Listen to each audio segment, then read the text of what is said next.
ready? What do we do? 1, 2, 3. One. But after 3. 1, 2, 3. Welcome to Muay Thai Bones. Chiang Mai edition. Chiang Mai edition. Non-moving car. I'll just keep my arms like this I'm the most one of the usually time. driving though. I'm on the side of the car. That is true. That is true. That's true. Okay, we haven't done a Muay Thai Bones for a while, mostly because before the coronavirus lockdown, we were having a hard time fighting fights up in Chiang Mai, and we film these usually driving across country. Right. So we were going down to Phuket, but not. So we was fighting in Phuket, and we were not able to film these for a while, but I kind of miss doing it. Since then, there's been this coronavirus. Are you guys aware? COVID. Do people know about this? First of all, I do not want to date this podcast. Yeah. This is not the COVID podcast. No. Because people will be watching this a year from now, and they don't want to hear about That's just all the this circumstances under which this is taking place. Totally. And why we're sitting on the balcony of a hotel that we're locked down on. Right? Yeah, in Chiang Mai. In Chiang Mai. So the podcast, if you're new to the podcast, we normally just try to cover in-depth conversation of all the ways that Muay Thai touches our lives, and everyone could be everyone's life, right? Not just like who won at Max last week, as you put it once, right? Who fought at Max this week? And because this is happening during the COVID lockdown, which is impacting Muay Thai in a huge way, there's going to be elements of us talking about that. But I'm hoping that when we talk about this, we really touch on the fabric of Muay Thai that existed before the virus hit everybody, and how that fabric also will exist after. Yeah, continuity. What do you mean by that? Like what came before, now is, and after. Yeah, and so for that reason, this would be interesting to be listening to a year from now, hopefully. Yeah. Because it's my own personal peeve that when I'm watching a podcast that feels super dated, I'm like, delete. I don't know. I love that you say watching a podcast. Kevin and I consume podcasts differently. You watch them on YouTube. Totally, which this will be on YouTube. I listen, so actually both of those options are available for this. So for instance, I watch Joe Rogan, and you listen to him. Yeah. You're missing out on so I much. skip. None of those advertisements actually are on the YouTube. Yeah, I get all the You get all that. Yeah. So anyways, the people who are listening to this are patrons. The audio version of Muay Thai Bones is only for patrons, but you can be a $1 patron and get just hours of the podcast archive. And these Muay Thai Bones podcasts do stretch on because we really like to go in deep. I'm not sure how far this one will go, but I kind of want it to go far. Yeah, we'll see how it goes. Because these are actual conversations between me and Kevin. We have not written or scripted. We come up with ideas of things that we think about or that we have previously talked about, and we're like, oh, that would be a good topic for Muay Thai Bones. And then we have kind of a re-conversation about something that we've talked about, but we don't recreate the conversation that we've had. We have an actual conversation that maybe builds on ideas that we've exchanged with each other. But this is how we roll. We talk about Muay Thai all We're like the little time. Muay Thai theoreticians. Like, it's kind of weird how geeky we are about this. Like last night, I didn't actually force you. Often I force you. I'm like, sit down and watch this with me. Last night you were pretty cool about it. We watched Archie Moore versus an Italian. Do you remember his name? I remember his Rinaldi? First name. I have no idea what his last name name? was. I've now forgotten that as well. Okay, there's very few full fights available of Archie Moore.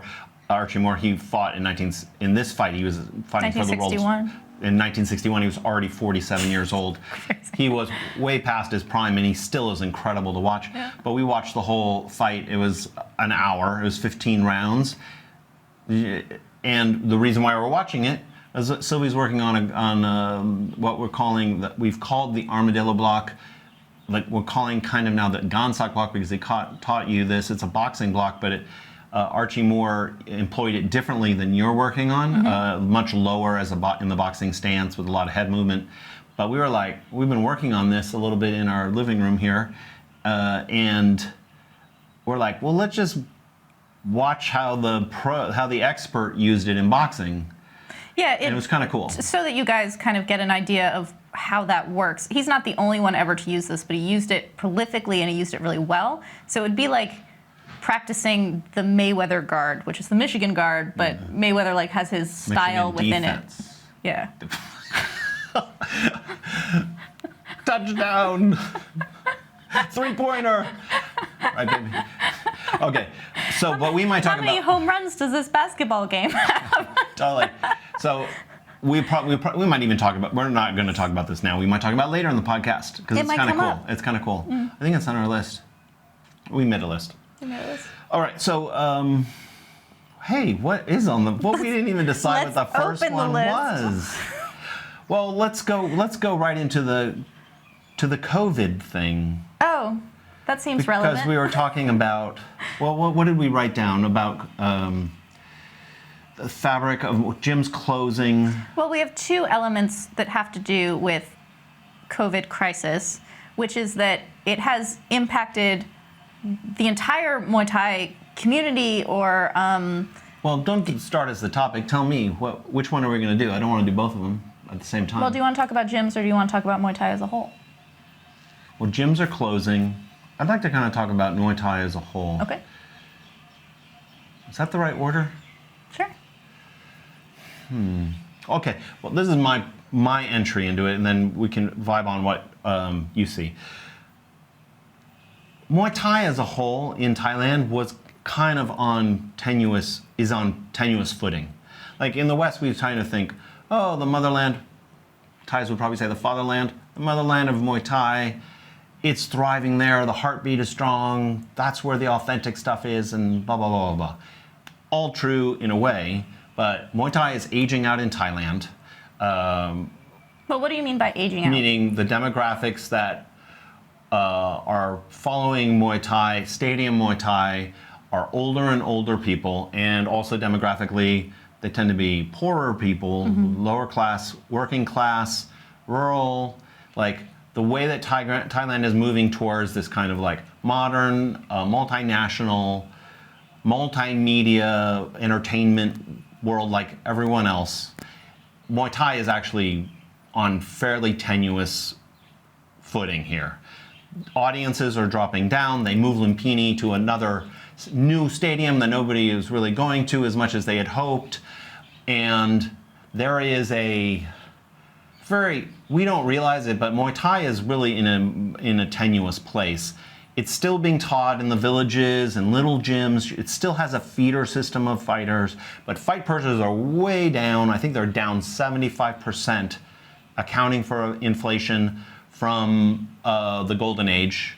Right. When you talk about fight purses being down 75%, you know that the sport is in trouble. Yep. If baseball salaries were 75% American football. baseball salaries are way beyond American football. Are they? Generally. I don't know sports. Yeah. But if baseball salaries were 75% of what they were in the 80s, you'd be like, baseball's in trouble. Yeah. So Muay Thai in Thailand is already on shaky footing, and as we do in the Muay Thai Library, we're documenting the techniques and personalities of the golden age in the 90s and late 80s, and all of that is already very tenuous. Like that knowledge isn't even being passed on. Yeah, and part of it is this difficulty that in order to try to remain relevant or hip or drum up marketing or whatever, they're creating these Muay Thai shows that are very different from Actual traditional sport Muay Thai. Even actual Muay Thai. Yeah, so while they're popular and while people are watching them kind of because they're weird in the way that like WWE is weird or something. Well, they're more exciting and they're more accessible to a lesser educated, like you could tune in and be entertained without having to know a lot about the sport. Yeah, but so that is shaping also, or will eventually back shape into traditional Muay Thai, I think. Yeah, and one of the characteristics, we've talked about this in other podcasts, but one of the characteristics of these shows are they've kind of melded it with more Western style kickboxing aesthetics and scoring. One huge change is you can't really go backwards, which is quintessential Thai art form, is fighting backwards off the back foot. and being evasive, all of that, like the art form of Muay Thai traditionally. And I've argued, I'll put it in the footnotes hopefully, I've argued that this has been Thai Muay Thai since the 1700s. There's a historical account of these French brothers coming to go fight the king's champion and just being infuriated that the champion was fighting backwards. Thais have been fighting backwards for 250 years. It is a major component in the art, and it's being erased by these hybrid shows that are appealing to the younger demographic, and it's probably going to affect stadium Muay Thai as well. Yeah. So that's enough to just set the picture. Thailand's Muay Thai is much more fragile than we take it to be. And even like authentic fighting gyms are gravitating quickly to becoming dependent upon Muay Thai tourism. Like even, I think 2 years ago, PK Sanchai Gym, I don't think there were any Westerners training there. I don't know, but definitely not in a way that you'd be aware of. It was not known. Yeah. Now, already, like in the last 6 months, well, I'm not counting the last 2 months, last 6 months, there's been a huge influx of like Instagram shows, things from that, like basically encouraging the Western tourism. PK Sanchai is very well funded. They have the champions all over the stadium with all the belts. They don't need it, but even PK Sanchai was becoming very Western. We just saw. You're not going to be like, no, I don't want Western money. Well, some gyms are like that. Pinsanchai Gym, actually, which was one of the big Golden Age gyms, Berklurk, Thailand Pinsanchai. What are some other Pinsanchai fighters? Like some of the greatest fighters ever came out of Pinsanchai Gym in Bangkok, and they went through a small spell where they invited Westerners. I think they had a Westerner there who was running a web page or a blog, and then they shut it down. We went to go over there to go film, and they were like, actually was on vacation. We actually didn't know that we weren't allowed to be there. They actually let me train there because I know Ajahn Berklurk. And then we found out later that I was totally an exception. Yeah, but we didn't film there. They just, because there was no one there, you just trained. Yeah. But what I'm saying, there are some that are still holding the line, like we do not want Western dollars. Right. But this is the point, is that there is no bedrock of Muay Thai in Thailand. Yeah. Ideologically, there is a bedrock of pride in Muay Thai, and Muay Thai symbolizing national heritage and the art of the Thai people. So there's belief systems in that, but if you actually look at the economic relationships that support real Muay Thai, the development of fighters, the celebration of fighters, these things are pretty fragile. Then you take a pandemic, you wipe out all the tourism that a lot of these gyms have become dependent upon, and you then shut down the stadiums, of course. And like, there is a concern for me, and in the world's concerns, there are many things bigger to be concerned about. But our concern is about Muay Thai in general, in our lives. So there is a concern in me, like, when this all blows over, which is 6 months from now, a year from now, who knows how long it's going to take to get back to a sense of normal, what will be left of Muay Thai in Thailand, let alone around the world? That's another thing we can talk about, gyms all over the world. But what will be left? Like, it was already tenuous. Yeah. And I'm a little bit concerned, and now maybe you could talk a little bit about this thing. I don't know if it was a separate topic, but Muay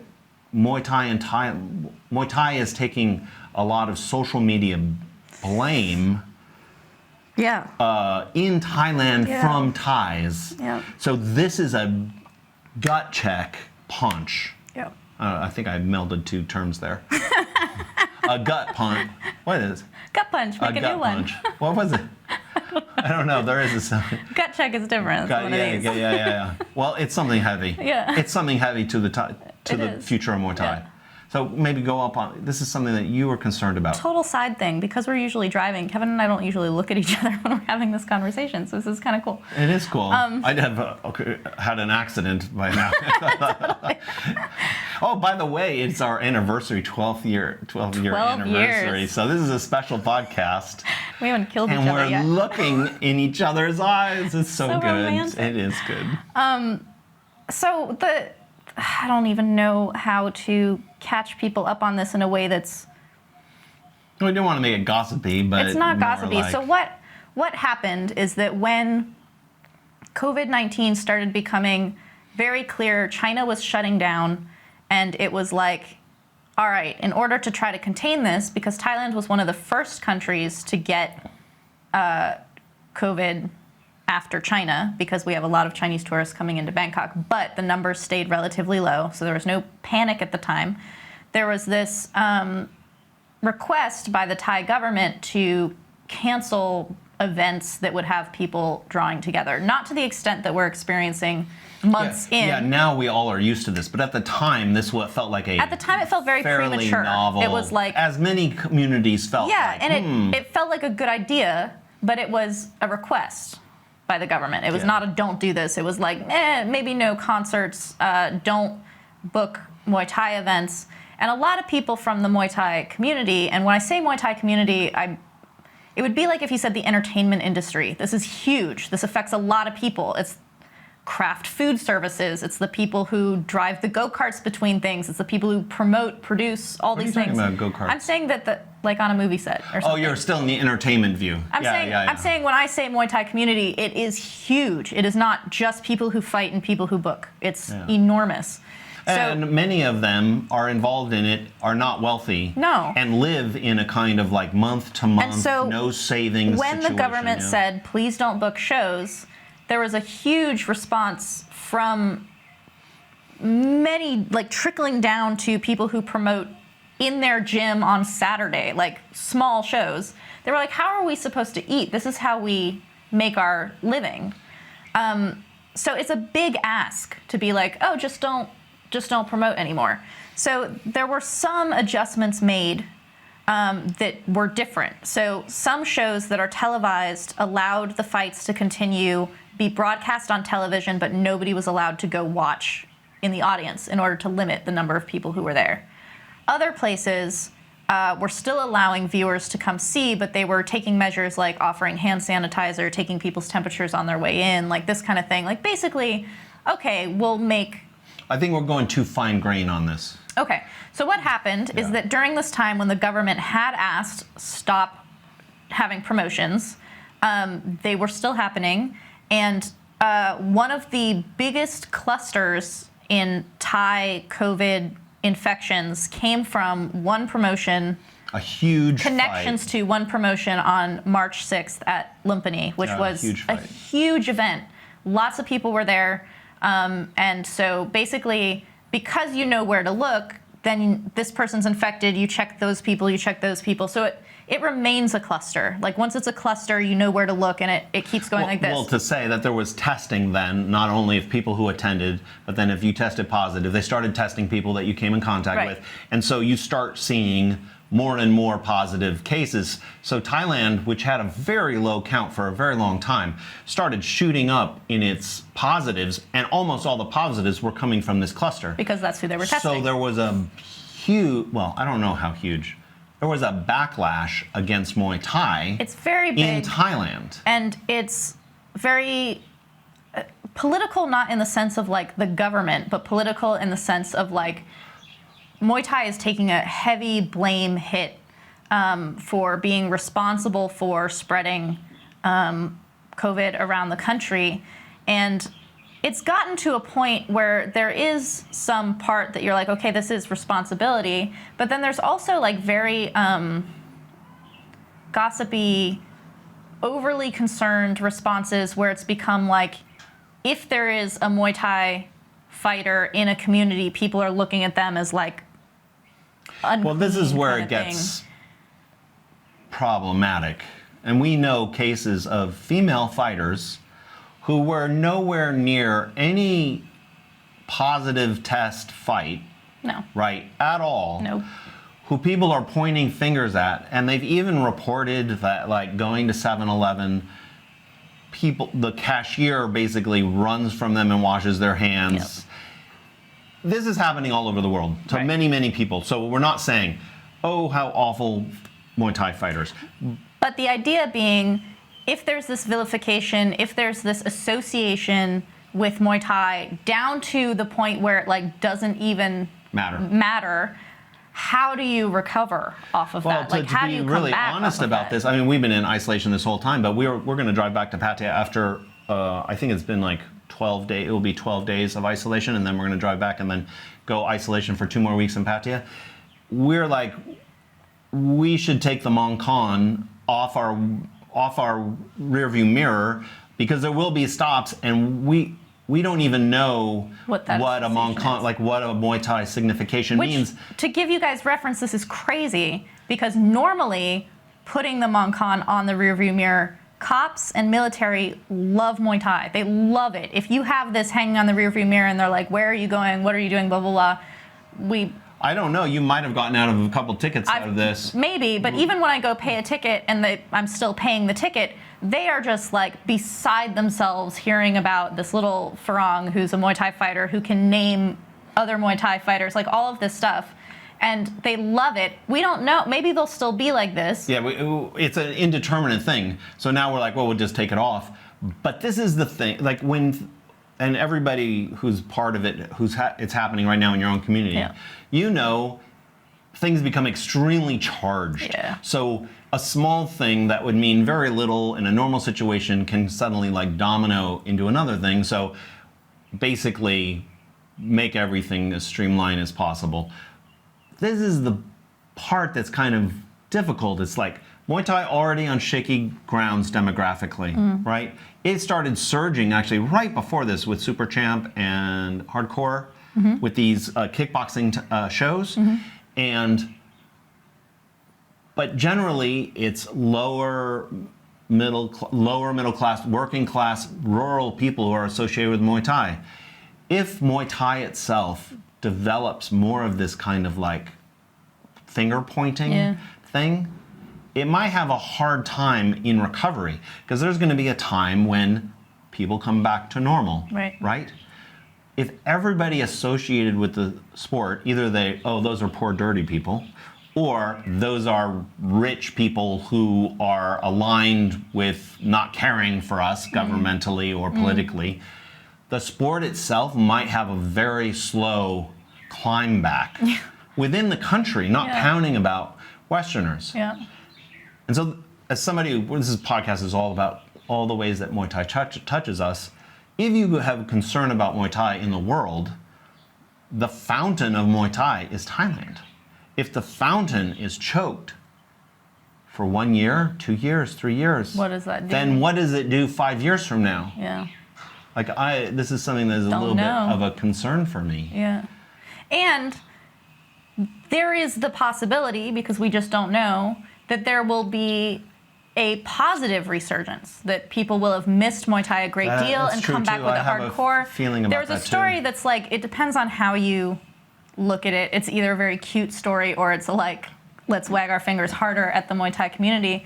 But a couple of these gamblers from that March 6th show that were in hospital having tested positive, they were supposed to be in their rooms, and they weren't in their rooms when the nurse checked on them, and they had come out to watch Muay Thai on TV, which is like, one part of that is super cute, that they just like need to be connected, and then part of it is like, you need to be in your fucking room. Not cute.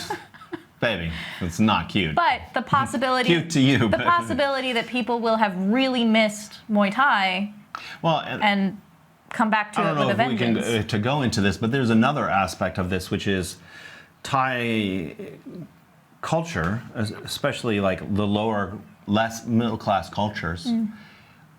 When you like self-isolate, you do it together. And there's no isolation in Thailand. They don't have as strong a sense of individualism. Everything is tribal, clan, family. And even if you aren't with your literal family, your family is the people that support you. So if you're a Muay Thai legend and you can't train anybody, you still gather with the people that support you. Yeah, where Yod Kun Pan lives right next to the gym, it's like 6 rooms or something. If all of them came out of their rooms to eat together, which they do every day, and you're like, you need to not be doing this, you need to be alone, we are alone. It would not make any sense. What are you talking about? And probably all over the world, yeah. this is the case in non-Western cultures that are not as individualistic, but it plays into some of the difficulty of the kinds of measures that are being taken. Yeah. So maybe we got a little bit left on this. We'll stop the thing and go on. Okay. Camera restart. So what you kind of want to talk about was we're going to start with Thai gyms, like how this impact is shutting down Thai gyms and maybe their possible recovery. What is it that you were thinking about? Well, this is similar to the topic that was just at hand, which is how does Muay Thai as a whole and promotions recover after shutdowns from the coronavirus. But for people who don't know but are experiencing this all around the world, gyms all around the world are being closed so that people are not communing. But in Thailand, that's happening as well. Right. This is difficult in some Thai gyms because people live there. So they're all still at the gym, but they're not allowed to train. But gyms that kind of depend on their members for financial support, for... They're not even members, though.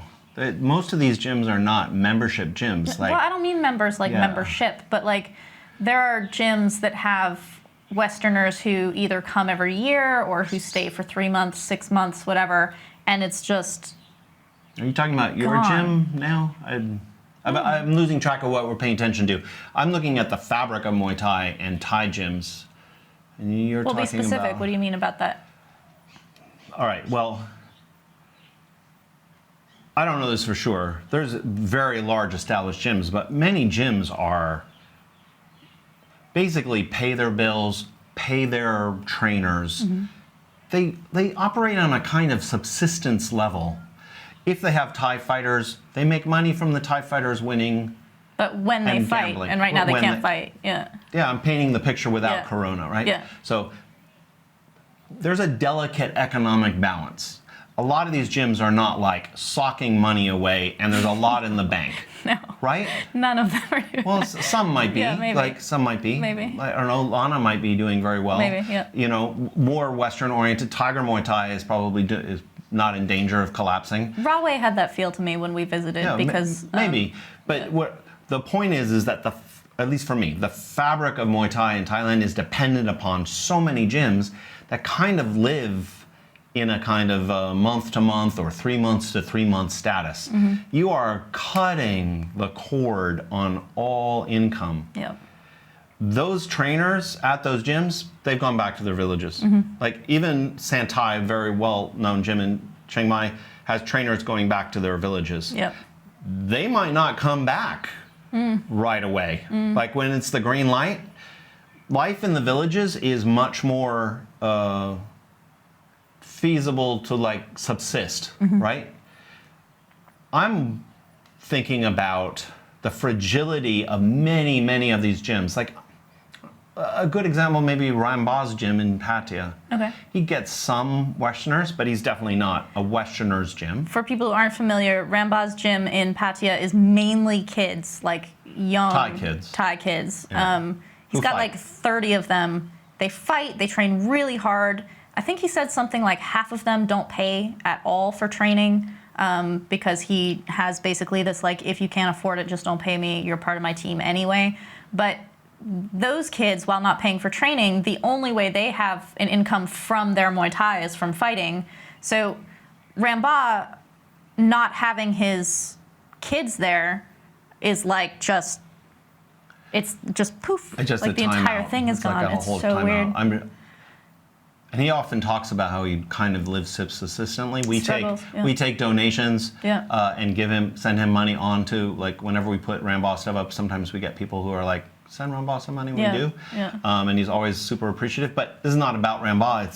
It's more about, in thinking about the future of Muay Thai, all these little satellite gyms. Some of them take Westerners, some of them take a lot of Westerners. Even ones that are very heavy heavy Western, like Hong Kong maybe or something. Their trainers are leaving to go back, and because they can't afford the rent or where they are, or even it's just life is much simpler back home. Yeah. And so, one, there's a concern of actually, when everybody goes back to the villages, COVID might go to the villages, but there was also the concern of like, how will the economy jumpstart itself with all the workers now no longer in the tourist or city centers? Yeah. So, I don't know. Did I talk myself into a corner here? Or maybe I missed what you're concerned about. You focused a great deal on the Thai exodus and like, are these people going to come back? Not only because once you've changed something and they've gone home, how hard is it or how enticing is it to come back? Because yes, they're making more money if they're living in a more expensive place, in a gym, whatever. And so it's work. The reason they left the provinces in the first place is for that work. So it makes sense that they'll come back. But a gym that's not thriving or not healthy if it takes Westerners from the Western side, is not going to need those trainers either. So if it's not bolstered by the demand of commercial, and I don't mean to say commercial in a like, this is not real Muay Thai. There is real Muay Thai that is commercial Western people coming in. But if that's not bolstering the gym, the need for them to come back is less. And the whole thing is kind of anemic feeling. Yeah, all of Muay Thai in Thailand, pretty much, there is a pure Thai element of it. There's festival fights in the provinces, and there's really high level stadium belt, national stadium stuff. But much of Muay Thai in Thailand is really fed by the interface between foreign tourist interest and participation. And it's become much more integrated than it was 10 years ago, 15 years ago. Yeah. So when that integration starts to break down, like people are like anti-globalization, blah, blah, blah. I understand. But globalization means someone in Iowa can come to Chiang Mai and learn fucking cool Muay Thai from an ex-champion and fight like... But actually be learning in the gym alongside with the Thais, rather than it being a like, you guys do this over here. Totally. Yeah. And so you could... This interweaving, which really is keeping Muay Thai relevant in the country, is going to break down. And I'm like, how is it going to start up again? Is it going to be like brave Westerners? The government's going to be like, the gyms can open now, fights can go on. I'm just saying it's going to take a while. Yeah, I think it's going to take longer than I think. Like, I have my thoughts of how long it's going to take, and then I'm like, it's going to be longer than that. And I think that it's also, I see people online who are already hungry to get back to their gyms everywhere, like in the West, in Thailand. People in Thailand are like, are there gyms elsewhere in Thailand that are open because mine closed? Like this kind of thing. People are hungry for it. Those are maybe a minority of people who are like really gung-ho. I don't know how timid people are going to be when the gates open back up to be like, let me now fly across the world and see. Well, this is the other element of this, which is you have pure Thai gyms, which are like mostly in the villages. There's no Westerners there. Then you have a whole halo of Thai gyms that have Western integration. And then you have a smaller halo of like much more commercial gyms that are like tailored for just Westerners. There's no Thais, right? And then, so all these things feed Muay Thai, real Muay Thai in Thailand. Then you have thousands, tens of thousands, hundreds of thousands of gyms all over the world, which are in absolute crisis. These people, not many of them are rolling in dough, right? They pay their electric bill they pay their electric bill every month out of this budget. Yeah. Suddenly, memberships are going to start closing. Money is going to stop flowing in. if this goes 3 months or something, I mean, you're probably watching this in 3 months and you already know. That's the other feeder system to this entire network of interest that is supporting Thailand Muay Thai. But this is an important point to me in factoring in what the response is going to be, is that in the same way that in the West, what I've seen from people's responses is that gyms feel like they're communities. And in the West. In the West. And so there's this like, okay, I'm not going to the gym, I can't train, but I'm going to still pay my dues so that there's a gym when I come back. Like, people are still very connected to each other. In Thailand, these traditional gyms, they're families. They're like very, like, these are your fraternities, these are your communities. And while there is an exodus of people going home, which actually would be taking place right about now because of Songkran coming as well, I think that the impetus to get back to your community gym, like at Ramba's gym, or some of these more like strong Thai core and also Western like melding gyms, the fusion gyms, I think that there is this like community that people want to get back into, that they're homesick for. And that gives a little bit of a safety net to the situation. Yeah, but that safety net was already there before COVID. I'm just saying the whole network is going to be washed by a 15% downturn for 8 months, a year, no, 2 years, long time. And another element of this whole thing is the Chinese tourist and the Chinese dollar, like investment dollar, was a very big part of the growing edge of Muay Thai. There were stadiums in Pattaya, and people say also in Phuket. and in Chiang Mai. Not the same. Roadhouse is entirely Chinese tourists. No, not the same way as JF. Okay.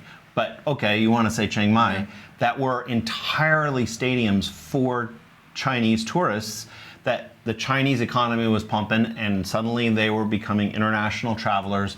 There was a famous Chinese movie made about Thailand. I forgot. Chiang Mai. Lost in Chiang Mai. Lost in Chiang Mai, that just produced waves of Chinese tourists, and it bolstered Muay Thai, and stadiums rose up, backed by Chinese dollars. How are people going to respond to that now in Thailand? Like Thais, they're still going to want the money. You mean if the Chinese come back? Yeah, they are coming back. They will come back, but they're not going to come back in the same like surging way, in an uncomplicated way. Yeah, Thailand had become very, very dependent on Chinese tourism. Like it was so every pro. sector, every sector. It's a little bit of a nasty joke right now of, before it got to this point, the way people were talking about simply cutting off the Chinese tourism because China was cutting off tourists from their own side. It was like, oh shit, we've put all our eggs in one basket. Like, we didn't realize how dependent it was, because it was like, once you find the vein, everyone goes to the vein. Well, nobody thought it was ever going to stop, because China was just on a huge It's going up. swing. We're It going was up. just going to go up. Yeah, ride that tide. And the tide was going to go. And honestly, even with you don't want to get into politics, but the struggle between American and Chinese economic supremacy, China was still going to come out really well. There was no threat there. Yeah. So I guess it's a kind of a fruitless conversation, because I'm just expressing concern, and there's no real answer about it. Baby, live the question.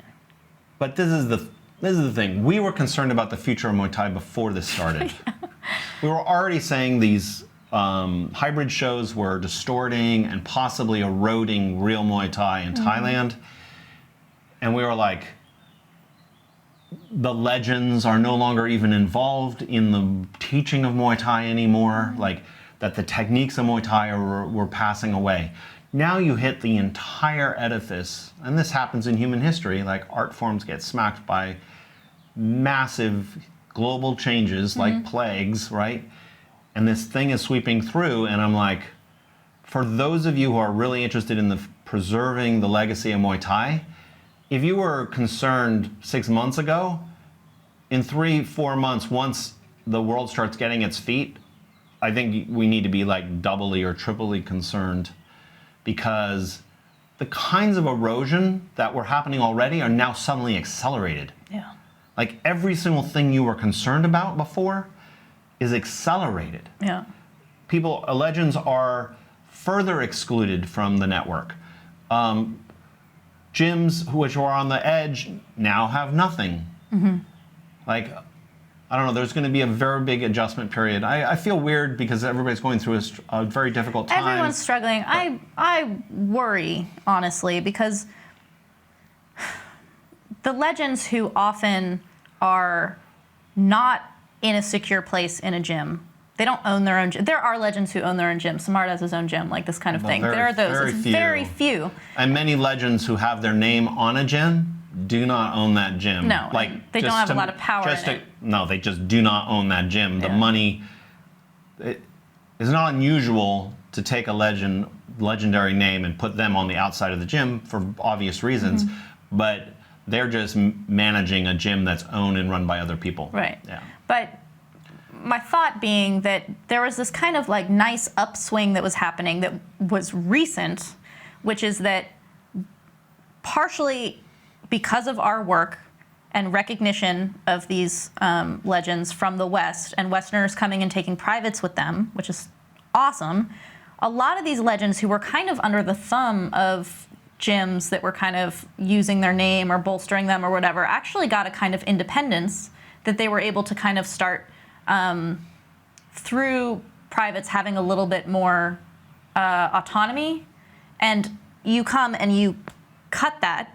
Yeah. And they don't have the like ship of being in that big gym that was kind of maybe got their thumb on them because they were more independent, but that independence is sliced in a hard way, very hard way. I mean, these people also are used to like relying on the community of friends and loved ones. Like I said, this upswing was very recent, so it's not like they had like established a new thing that's gone, but it was like you were hitting a stride, and then it's like, no, let's I know, everybody, shut that down. And the related to this is, we've been taking donations through your Instagram page. If there's anybody related to this, if there's anybody in the Muay Thai Library that you studied and they really moved you, you connected with them, or they taught you a lot.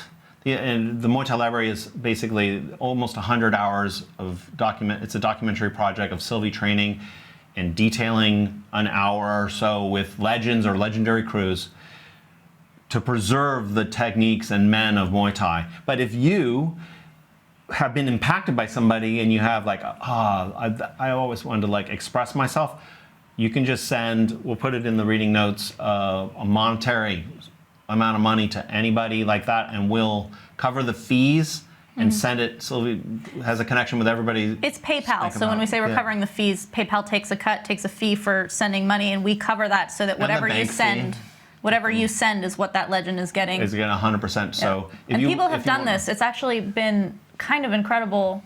I think it's several $100s already that has already been. Maybe it's up to $500 or $600 that has already been divided among like maybe 6 different. Yeah. But Dieselnoi went to see the doctor for his psoriasis because he had no work.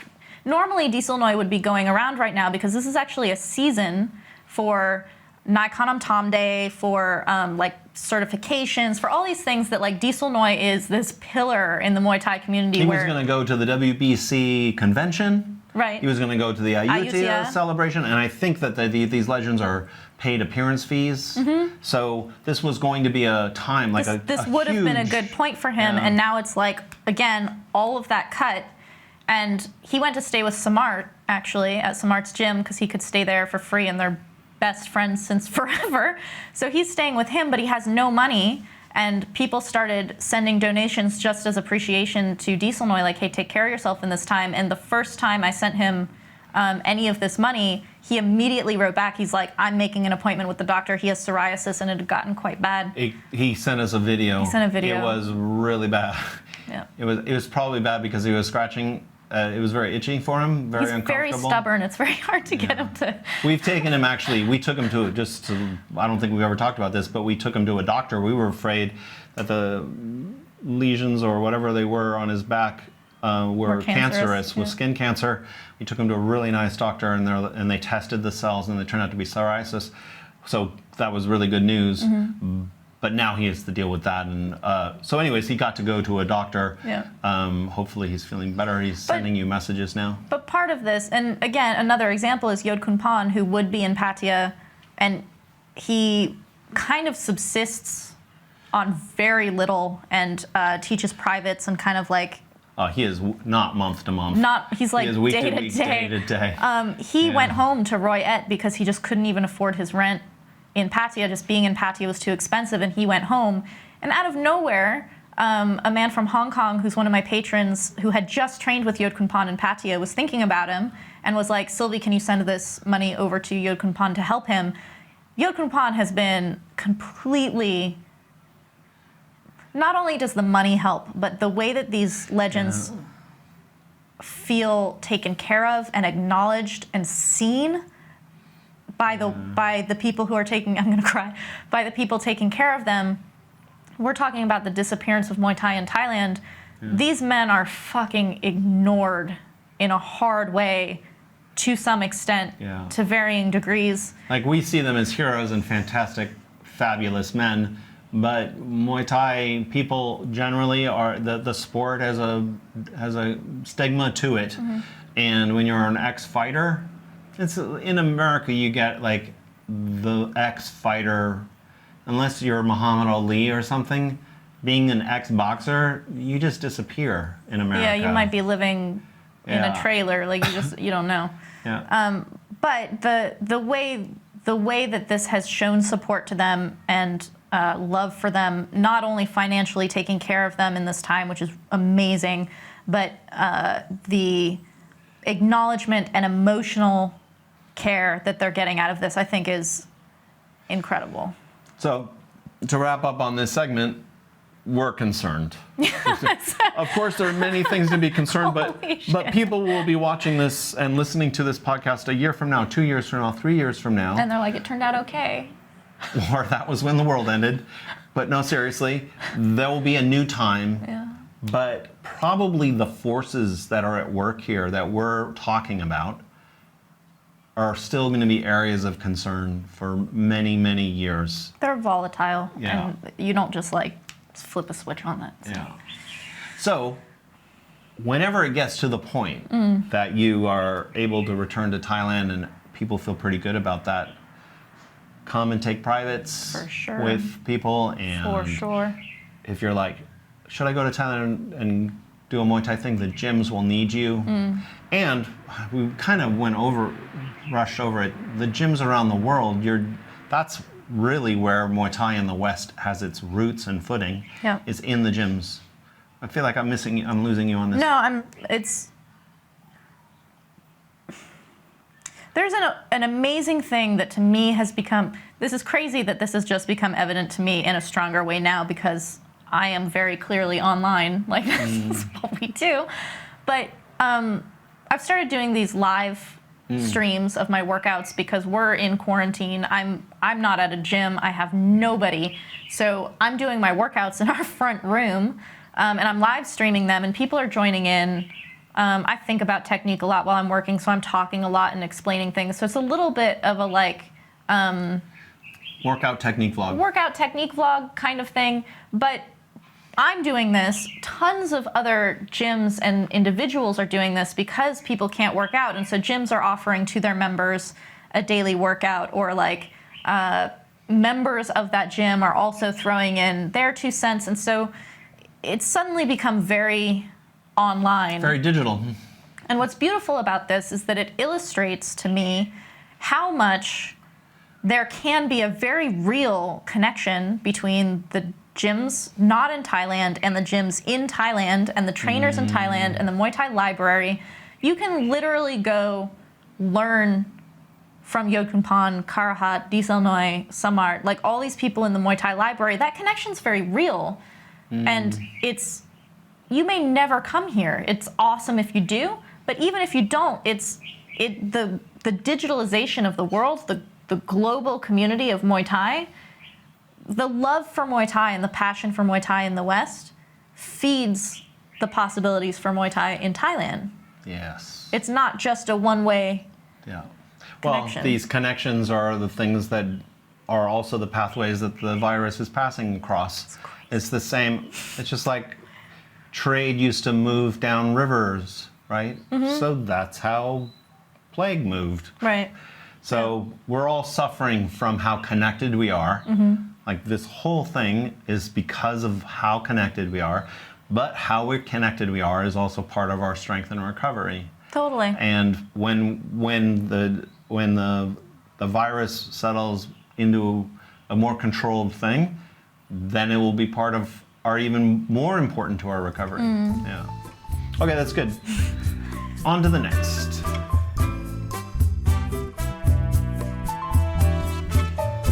You have to put your microphone back on.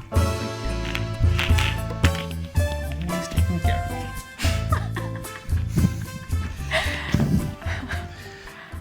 All right, how do you want to introduce this? We've been doing a Buddhistic. It's like we have a segment. Well, it's a segment, yeah, a series. So we talk about ways in which Buddhism and Muay Thai in Thailand intersect or inform each other, I think is the way to say it. And generally, you're a Buddhist, right? Practicing Buddhist. And these are things that you've studied and are applying to your life.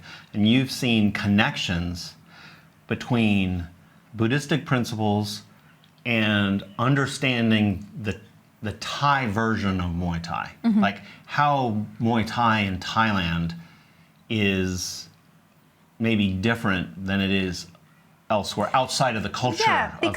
Because of Thailand. culture influences expressions of things. So, for example, qualities that make a gentleman in the West are qualities that you also want to see to an extent in sports stars. Like, in order to... Who was that guy who made basketball players start wearing suits? I don't remember that story. Oh, you told me this. But it's like you don't want necessarily some like completely uncouth, hateable boxer who's like a... Well, you could, though. I mean, Conor McGregor is a kind of gentleman. He's a loudmouth, honor culture gentleman, right? He's shaped by the culture. But then you have like another kind of like, I don't know, I don't want to go down this path too far. Yeah, but the point being that values and qualities of lay Thai masculinity and then qualities of like monks and fighters, they have similarities. They have like, these are qualities that we value in being a good fighter or being a good person. And Thai culture is Buddhistic. But so to give some examples of things we've talked about in past Muay Thai Bones, the quality of Ning was one of them that people just fucking loved, which was this... People see it, which is cool. Love that. Yeah, they get that one. So Ning, very briefly, is the being quality. unaffected or chill or cool or not being super affected by things. So this explains, like when you're watching a Muay Thai fight, why fighters might, in their style, express this Ning quality, whereas in the West, we're like, oh, I just love when he gets so angry and just wants to punch the shit out of him. Yeah. Like explosive monster, what a beast. The Thais, Beast mode. The Thais, in a Buddhistic way, value Ning. Totally. Which is this calm, unperturbed way. Samart being maybe the ultimate Ning warrior. Very Ning. Right? And then, what was another one? Auton? Auton is to endure, to have patience.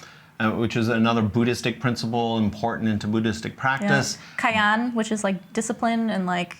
Was that another one? I think we talked about that, maybe not... I don't think we did. Not about Buddhist, but as a Thai thing, as being like self-disciplined. Right, so give you, just to set the picture, if you're dropping right in after that very nice 1 hour COVID update, now we're going into like eternal principles and metaphysics almost. Yeah. So here, what is this Muay Thai Bones Buddhistic principle? This one, I don't know how broadly Buddhistic it is, but it is 100% from, in Theravada Buddhism, which is Thai Buddhism, there is a practice of meditation that I practice, which is called Vipassana. in doing Vipassana meditation, where instead of focusing on the breath, you're focusing on two objects. One is the body and one is the mind, not your body and not your mind. But in this practice, in becoming aware of these objects, you watch something change. So for example, if I'm sitting... This is starting to sound very like how to meditate rather than... I'm explaining what Yoniso is. Oh, okay. So if I'm sitting like this and paying attention to the body and just watching it, like not controlling it, but just watching it, and then at some point I have to go like this because I was uncomfortable, the concept we're talking about is called Yoniso. Yoniso is to understand why that change just happened. So if I go like this and don't Yoniso, I'm unaware of why that change just happened. I may suddenly become aware of like, oh, now body is in a different position, but I didn't Yoniso, so I don't understand why that happened. This totally goes into Muay Thai in a beautiful way, and I think I've done this in technique vlogs, which is I get totally bent out of shape when I'm like, my foot is coming down in the wrong way. And I judge myself for it and I get really upset about it. There's a difference between the like, why is it coming down that way versus when is it coming down that way? And it's this kind of neutral, non-judgmental, just know why that happened. Like a recognition or of acknowledgement or why something? it happened. In Vipassana, the answer is always to escape suffering. My ass was asleep. And so I went like this to try to escape that suffering, but the suffering will follow you into the new position kind of thing.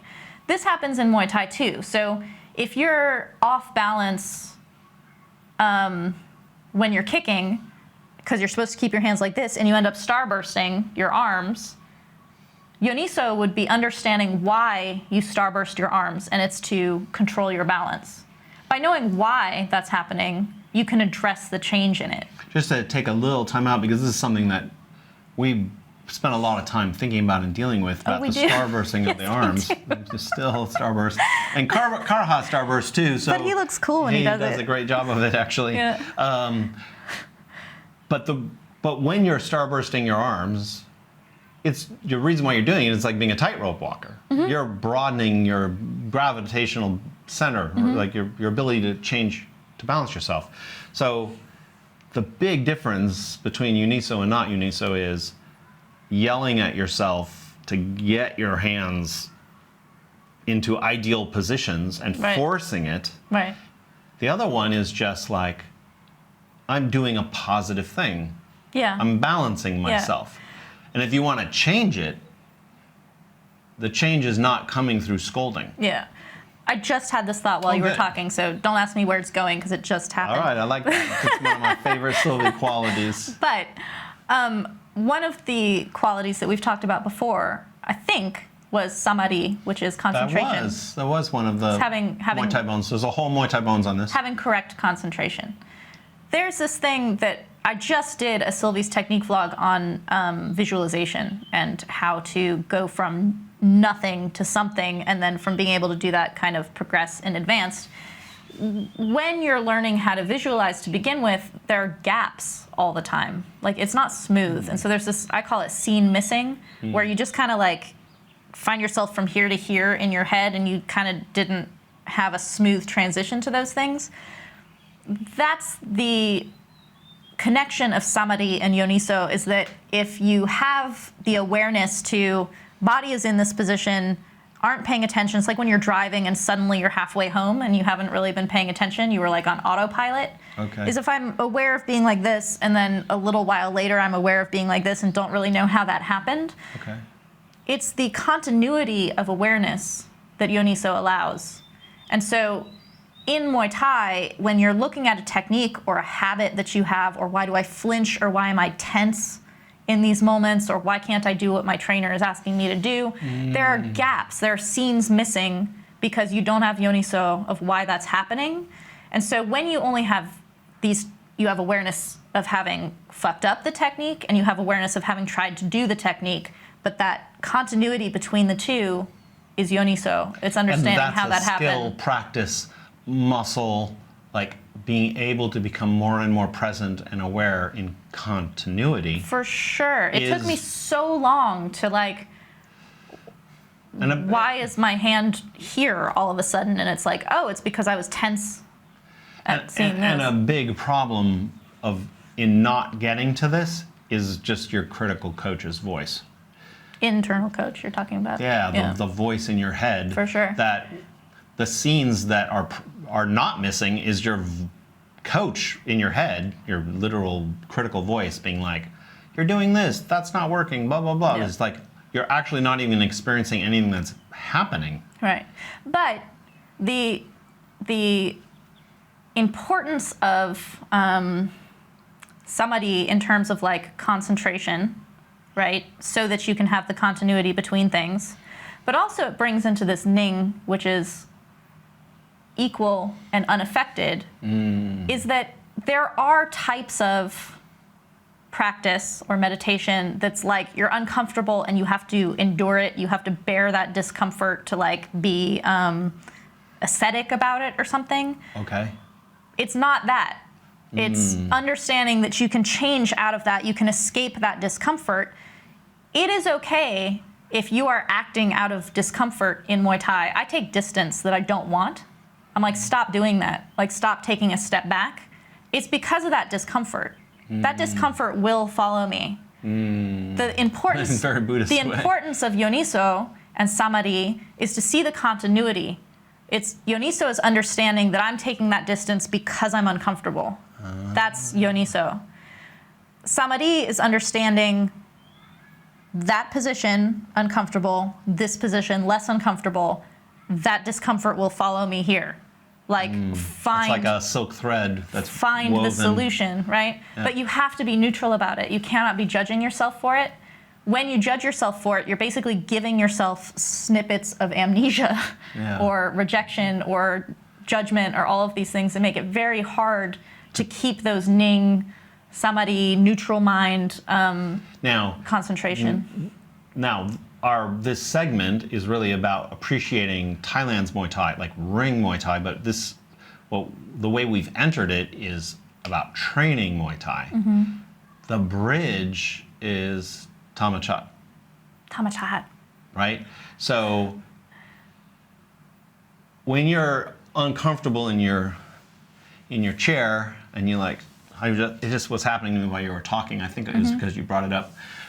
Did you Yoniso while you did it? I totally did. I had to like change my position. But that's natural.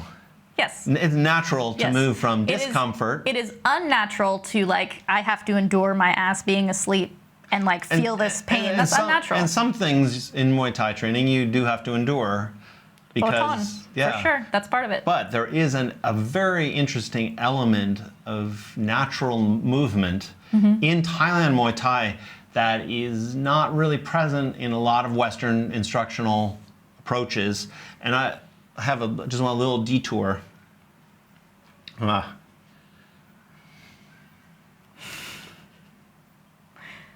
Kevin's getting emotional. Yeah, it was tough. Surprised me. The emotion surprised me. We're in Chiang Mai right now. Across the street is Lana Muay Thai, which is closed down right now. But it is now a new Lana Muay Thai owned by other people. It's the same space, but it was opened by Andy Thomson, who is like one of the first Westerners to really open up Thailand to Westerners. And he was a very gifted teacher. Like, he thought a lot about teaching. He tried to make teaching things real. He taught Muay Thai alongside Thais for over 20 years. And he was very hungry for learning. Like, he was always learning new things and integrating them. And I never will forget him teaching you, my stance, but anyone, because people come like, Muay Thai, so complicated, da-da-da, and he would teach you your Muay Thai stance. And can you remember what it was? I do. How he did? Tell me 100%. how he taught you your Muay Thai stance. He tricked you. He'd be like, get into your Muay Thai stance, and you'd do it. And he's like, no, because you're performing something unnatural. You're like, my stance is this, and you like put your feet a certain way. And he's like, no. And he's like, okay, stand there. And you stand there, and he says, walk one step. Just take one step. You take one step, and he says, that's your stance. And it was, now I'm going to cry. Now I'm going to cry. Well, we're crying because Andy's passed away. Andy passed away. Very sadly, about a year and a half ago. He's a very, very special man who was a mentor to countless people, myself included. And he made what you became possible through his early mentorship. What's beautiful about it is he is teaching you your Muay Thai stance by you showing him your nature. So beautiful. How fucking beautiful of a teacher is that? And it's very Thai, because Thai trainers will repeat this tamachat thing all the time, especially when you're asking them to fix something for you. You're like, why is my arm going like this? Or how do I get my kick to do that? And they're like, tamachat, like be natural about it. Define tamachat. Tamachat literally means nature or natural. It means not synthetic, not performed, not effort. No effort. And I want to jump in with another story, which is, and people are like, how could this be true, Sylvie? You didn't like Samart's Muay Thai, the greatest fighter ever. And you honestly did not really like watching his fights. There was nothing really about Samart that you enjoyed. You're a Muay Thai fighter, he's the ultimate femur fighter, but people would get a little bit over the top with their praise of somebody, and he was very much praised. Until we went to film with Samart for the Muay Thai Library. And when you stood in front of him and didn't see him on a video screen, he won you over. He kind of blew me away a little bit. And the part of that, the reason I'm bringing that up, is that he is so tamachat.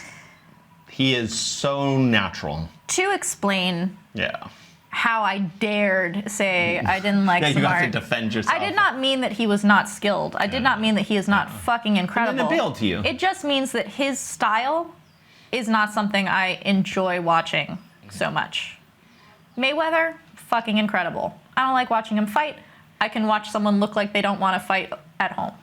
Okay, I don't have to watch we don't have to defend you. Everybody has their favorites. Right. He didn't change his style from the way he fights to when I was standing in front of him, but you could feel in standing in front of him how much of an expression of him it was, as well as, my God, I could not come in on you. Like, what looks so effortless is actually effortless. And, like, very, very skilled. It's incredible. And he also stands in violation of principles of stance. He keeps his feet super close together.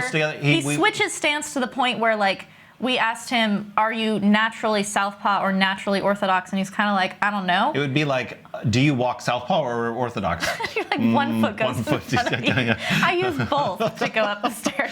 I only put my left foot to go up a stair. Like, it's crazy. Like a Monty Python. But on top of this, and this maybe has nothing to do with it, but I feel like it's connected. Okay. I had shit balance in this session. I don't even know if... I thought you did pretty good, actually. But I feel like my balance was worse than it normally is in that session, standing in front of Samart, who's like the most balanced person ever. Embarrassing. You guys can watch this session. There's also a long clip on YouTube free for everyone, but you can go watch it in the Muay Thai Library. Not only is Samart one of the greatest fighters ever in terms of his skill and ability to just like... look like he wants nothing more than to just please stop pestering me in his fights, and then knock you out. But he's also a very he's a superstar. He's an actor. He's a singer. He's like a triple threat, sex symbol. Like Samart's amazing. Like people love him. In that session, when I could not maintain my balance, he had this like 40 years of smoking deep voice. He would chuckle. He'd be like, no, like, not that. It's like the degree to which I couldn't even come close to what he was doing, and what he was doing was not complicated. And he just had this sweet, charming, like, no, that's not what I'm doing kind of thing. That charm of him laughing at me, and it was okay. It was like, yeah, no, I know a lot of people can't do this kind of thing, but that's not it.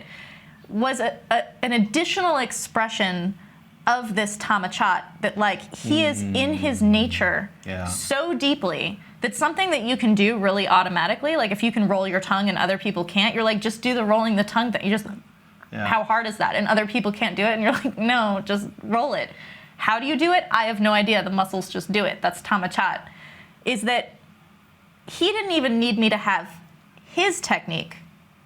He wanted me to have my technique with the ease with which his is expressed. And that's where this awareness of cause and perception of oneself is connected to Thailand's Muay Thai. Yeah. I think that in other combat sports around the world, it's also appreciated, but it's not celebrated in the same way in, let's say, MMA or in boxing. Yes, when you're like, oh my God, that boxer was so sweet. Like the way he moves and rolls is so sweet. Like the naturalness of his move. We were watching Archie Moore. There's just something very sweet about it. Perfect example, because Archie Moore is doing this guard all through this fight, and then his opponent actually steals it in like round 10, and he just can't do it. He can't do it. Well, he can do it, but it's not the same thing. It's not the same. But this is the thing, is that as you're pursuing your Muay Thai, and actually Andy Thomson, another thing Andy Thomson said, which was actually beautiful, this is nice that we have a little tribute to him here. He came from Taekwondo way back, which a lot of people of his generation did, and he was like, there is not one Muay Thai. There are thousands. Every person has their own Muay Thai, and that's what drew him to Thailand and to Muay Thai originally. He was been teaching him for 20 years in Thailand, but it's like, he's like, you everyone have to discover the natural movements within you. Doesn't mean you can't mold yourself towards a style or a technique or learn specific things, corrections. Yeah.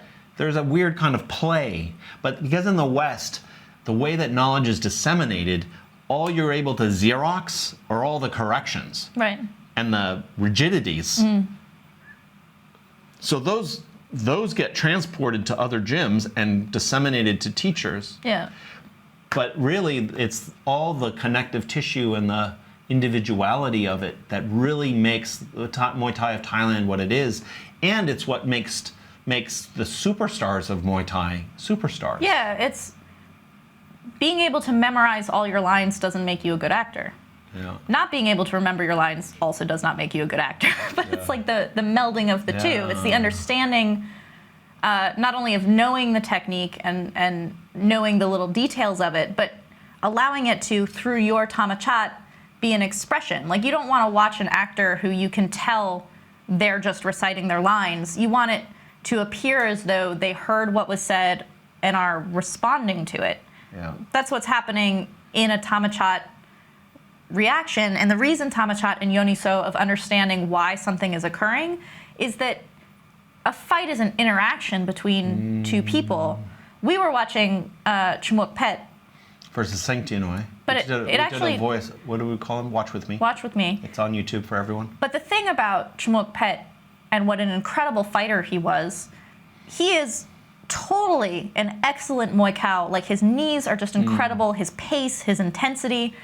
But he fights different opponents very differently. He does not look the same against everybody. And it's because he has this Yoniso quality of responding. Can you tell me a little bit about this Yoniso thing?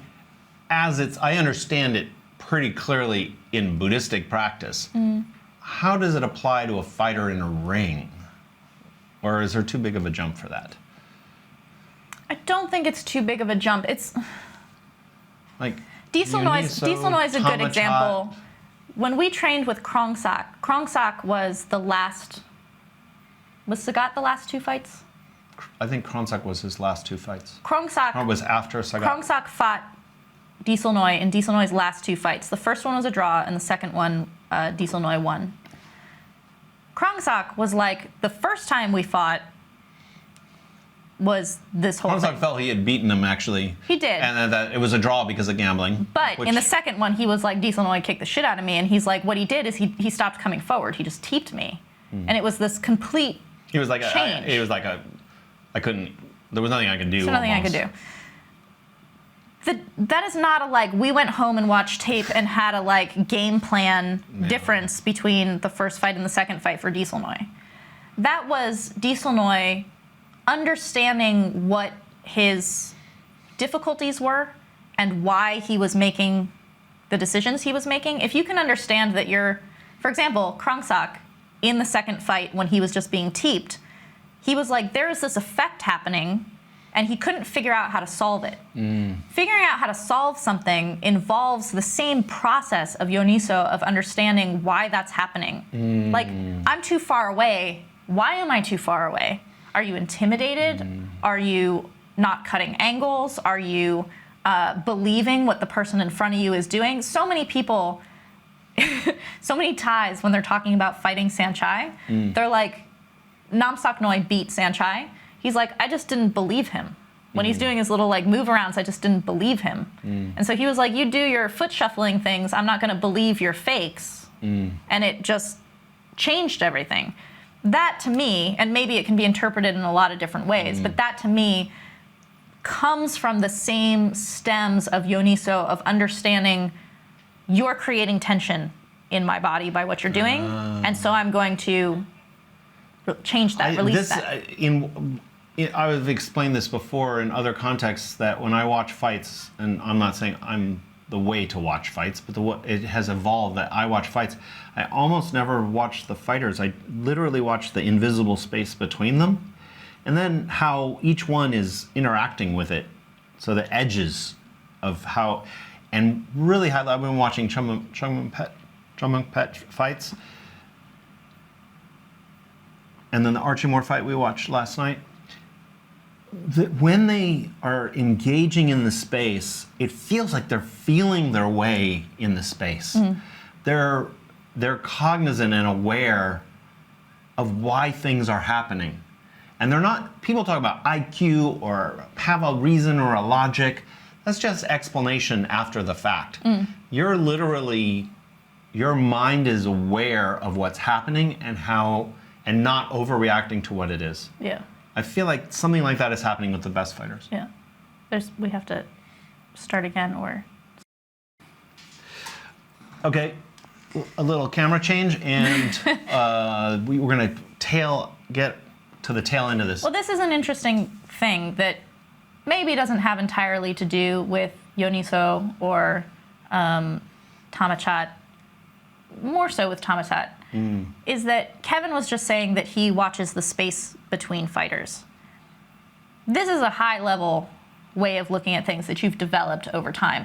I remember when we first started watching Thai Muay Thai, that wasn't Bokao, on YouTube, and I think the first fights that we saw in Thailand, we would watch Channel 7 and things like this, was, for me, something that was so incredible was the stillness, how they would stand in each other's space.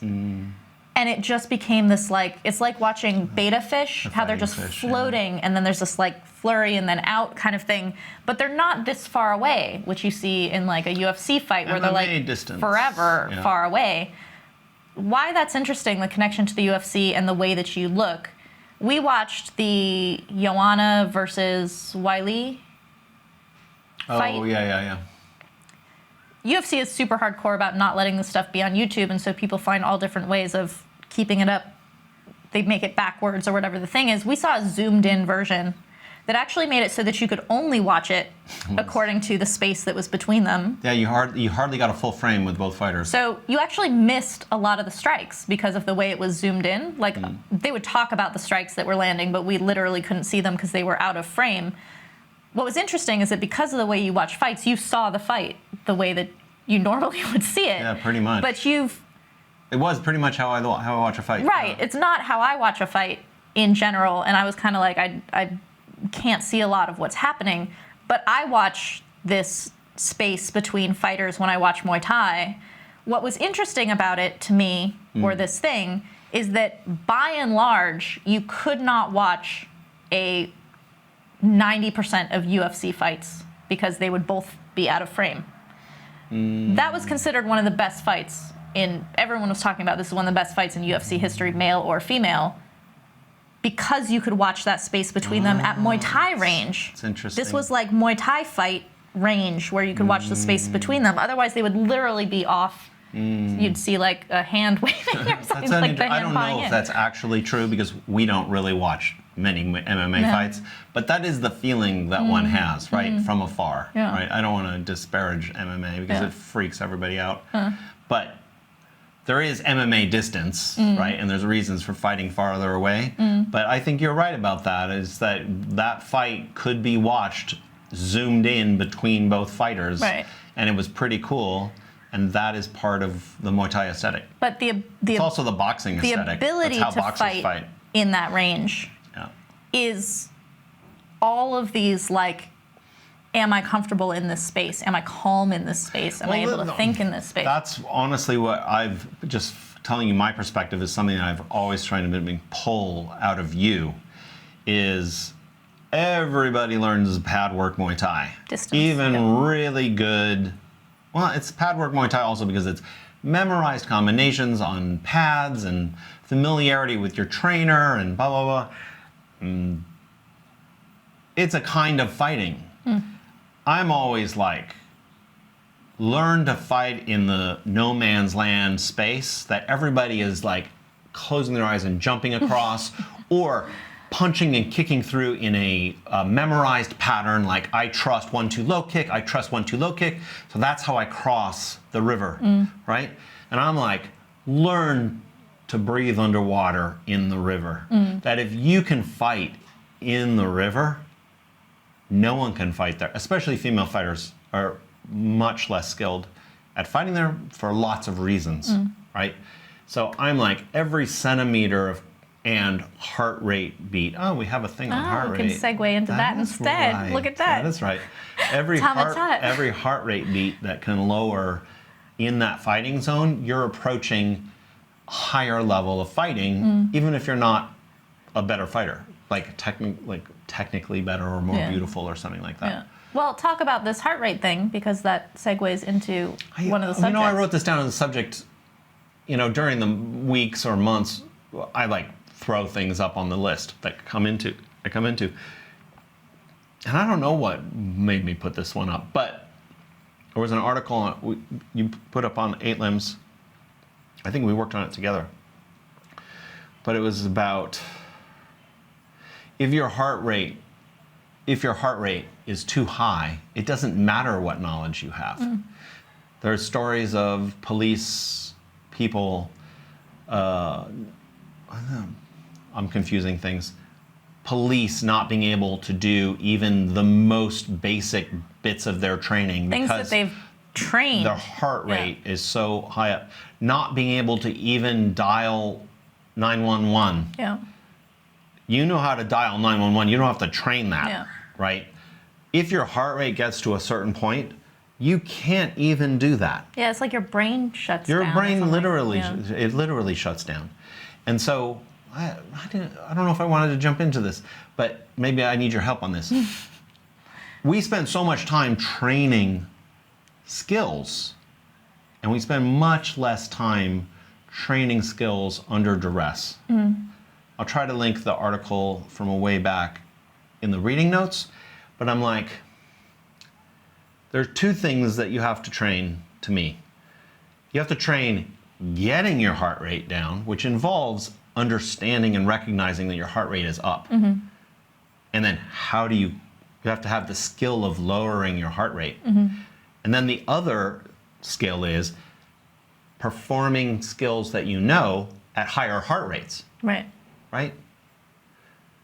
And I think a lot of times when people are fucking trying to train for fighting or actual fighting skills, even if you're not going to be a fighter, a lot of what you're learning is totally useless. Like, it's not going to come. Once your heart rate goes up into the gray and the black area, gone. And that's why first fight, second fight, third fights, you're like, I didn't do anything, right? And you don't remember anything because you're just because your heart I rate's feel up, like you're we've just, gone like, down a lost. topic line here that doesn't involve you, actually. Why doesn't this involve I me? don't know. You're just saying, yes. No, what I find really interesting about this is that people understand heart rate on a like cardio level. People totally know that you need to train HIIT drills to get your heart rate up for VO2 max physical reasons, and you need to learn how to bring your heart rate back down from those peak moments as a like recovery thing. They understand on a physical level in a really strong way. What people don't understand is that your mind follows that like peak experience pulling down experience. And people do not train the mental part of that physical. It's like cardio for your brain in an interesting way. But I think that because people like to separate things, and I think especially in the West, because we're always looking for these hacks, or like, I'm going to do HIIT drills instead of a long run because a fight is actually intervals or whatever. Sure. But if you have the like separation, like today I'm going to work on hands and tomorrow I'm going to do footwork, but you never put those together, you are not a fucking fighter. Like that's why you see these incredible Yodmoy and people who just don't even compare while they're throwing the same strikes. It's like not even the same thing. Yeah. Is that if you separate those things all the time, where you're like, I'm going to do my sprints outside, but never make my heart rate go up under pressure. Cardio and mind need to be put together? Is I'm that saying what you're that the connecting? same way we think about expanding cardio by bringing our heart rate way up and then trying to teach it to come down, that's a physical thing that you can look on your watch and you're like, my VO2 max has gone up. But there is a mental, emotional side to it that happens in the same ranges, which is like, you can take someone who is a mathematician, like someone who math they could do in their sleep, and you put them on Everest, and they're like, what's a screwdriver? Like they have fucking no idea because you can't get, that's what happens in a fight. And then people come out and they're like, what's wrong with me? Yes. I didn't do what I do in training. And then you get very hard on yourself. And it's like, it's not you, it's not even your opponent, it's that you got put into a state that you've not been in before. You've not trained yourself to be in it before. Yeah. And you have to teach yourself to, under that serious duress. Which is why sparring helps. You just can't have sparring that fucking spikes your heart rate so high that you're learning nothing but fucking high heart rate. But you need moments of that to then pull down. You need to feel, like, one of the things that strikes me when you're doing those live stream workouts, I love how you talk about shadowboxing and just like feeling weight transfer. Like as you're shadowboxing, it's not make sure my elbow doesn't flare and like, you know what I mean? You're like, feel the weight transfer. When feel your elbow flare. Yeah. Feel these things happening. Yeah. This is what has to happen with heart rate. You need to feel your body moving into super excitement moments and feel when is your awareness fuzzing out? Or when is the tunnel going like this? Because if you even, this is back to your like samadhi thing, even if you recognize that the tunnel is starting to close, that is good. Because it's different than just the tunnel closing. And then you're like, there's no continuity. What the fuck happened? There's just, I'm blind. It's like, I'm blind. Yeah, exactly. Well, I can't do anything, right? But you're like, I can feel that gradation. And then as you become aware of that heart rate going up and your brain starting to fuzz, then you learn the skill eventually of being like, maybe I need 3 teeps right now to get my heart down. Maybe that's where you get like skills like, how do I get, like I'm trying to get you going with the Gansak block, like go into the panic room. Like you need a safe spot. Or again, learn to get your heart rate up and then teep 3 times. And then you're like, I know how to get my heart rate down. Teep 3 times and breathe. Yeah. These kinds of awarenesses have to be woven into all the other technical stuff that you're doing. I think that this is something that's actually really, really tricky, maybe especially in the West, because, and this is not the fault of anybody, but gyms in the West survive on membership. And that membership survives on people feeling like they're comfortable, like they're accomplishing something, they're like they're getting a growing, workout, yeah. which is why some gyms will implement like a grading system that's like, we want to retain our customers, we want them to feel like they're getting somewhere. In Thailand, you know you're getting somewhere because you're fighting, like you're coming up as a kid. Like a lot of people in the West don't You're talking fight. about It's for Thais, fine, right? Yeah. It's a difference. But you also don't want super hard training or super hard sparring that's going to make your customers not want to come back, that's going to intimidate them, like any of these things. And so this like, Thais are all light sparring that the West tells themselves, we're imitating Thais by going super light. That's actually not how a lot of Thais spar. It is and isn't. It's It is part and of a isn't. picture. It's part of a picture, yeah. But the thing that I think is completely difficult to recreate in the West because of our attitudes and cultural interpretations and things like this is that in Thailand, even if you're not going super hard, the dominance is real. You are truly dominating someone. Yeah. And that person who you're going with, or if you're the one being dominated, you need to learn how to continue on under humiliation, under I probably can't beat this person. Like that's the Ning part. That's why there's Ning in Thailand and there's not Ning in the West. In the West, there's this like, you're a fucking asshole and I don't want to spar with you anymore. And when someone is dominating you, there's often this kind of like jerk edge on it. Well, in Thailand, there's play and much more play involved, and the domination has often got humor and laughter. And there are jerks It's here not too. just, there are many jerks. It just, there's a wider vocabulary to deal with these kinds of things. But in Yeah. trying to keep everything friendly, repeatable, not offending people, not going home being like, sparring is too hard and I don't want to do it anymore, I'm going to opt out. You're trying to keep people happy. Whereas in a Thai gym, there will be people going home super actually humiliated and feeling bad, and they just have to come back the next day and do it again kind of thing. Is that when we're talking about heart rate and pressure and panic and all of these real emotions that are very uncomfortable to plug into your training, you need them.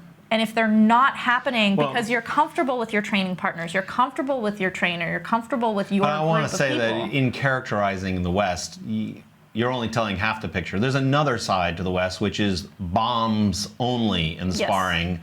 Everything is about domination. Everything is over the top, hard, concussion city. Like there is also a vein of training that's like that. That also isn't good because you're just training brain fuzz. That's what you're talking about, is that you can't only get your heart rate up and go into your blind spot. Yeah. You have to bring everything down. To learn and to there's get that beam of light. focus. Not too focused. Yeah. It's a feeling thing. What's kind of interesting, when researching this, some of the best writing on this is in marksmanship, which is about training how to handle a gun. And a gun is often used, realistically, ideally used in life and death situations when your heart is fucking going through your head. Marksmen that practice it as a sport, they want to learn how all these skills, but also keeping your heart rate down, like for snipers or anything like that. Everything is about keeping it in the zone, in this sweet spot zone where you can perform all the skills you've learned. So if you want to read up on this, marksmanship and heart rate, tactical breathing, that's probably the most I've read somebody talking about this. I missed a thought here. Scene missing. This is what it was. And this goes to our keto stuff. Ooh. Right? Everybody's like, oh, you can't fight keto, you can't fight fasted because you're always in an anaerobic state in fighting, exploding. Glycogen stores. Glycogen stores for these fast exploding moments. It's not in Thai Muay Thai. Yeah. Thai Muay Thai, even Muay Khao Thai Muay Thai, is fought in the middle zone. You don't want your heart rate up here. You want it down, consistent, ready. It's why they do lots of road work. It's why they clinch for an hour. It's why pad work has burns in it. They want to teach you how to fight in this middle zone where your faculties are all there, all your training is there. And I think, and this is part of the ning of Thailand's Muay Thai, yes, you need to train in the upper zones, but what the Thais are so good at doing, the really good ones, is they can fight a fucking like the world is ending battle, champion versus champion, and do it with a low heart rate. And I'm like, this is one of the more beautiful things about the highest level of Muay Thai. No matter the style. I actually was saying this to Karahat like 10 days ago or however long ago we were training with him, is that I was getting really frustrated because I was trying to do things that under the pressure of fucking Karahat being Karahat was really hard to do. And there's a Thai word, ut-at, which means like uncomfortable, and it kind of isn't quite necessarily the way that we think of uncomfortable. It's also like constipated. You're like stuck. Frustrated. Yeah, so like if you see someone fighting and you're like, it means that they were like slow and kind of like they couldn't get out of their gear, like they were with the handbrake on or something. And I was expressing to him how I was frustrated by like that my state coming out of our sparring together was frustrated. And I said to him, because he's like, it's okay.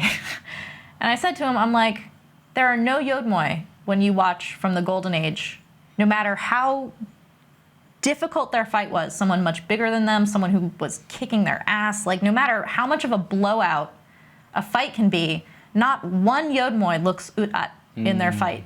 Because even under real domination, real humiliation, real fatigue, some of these guys got very tired in fights and could still string their words together.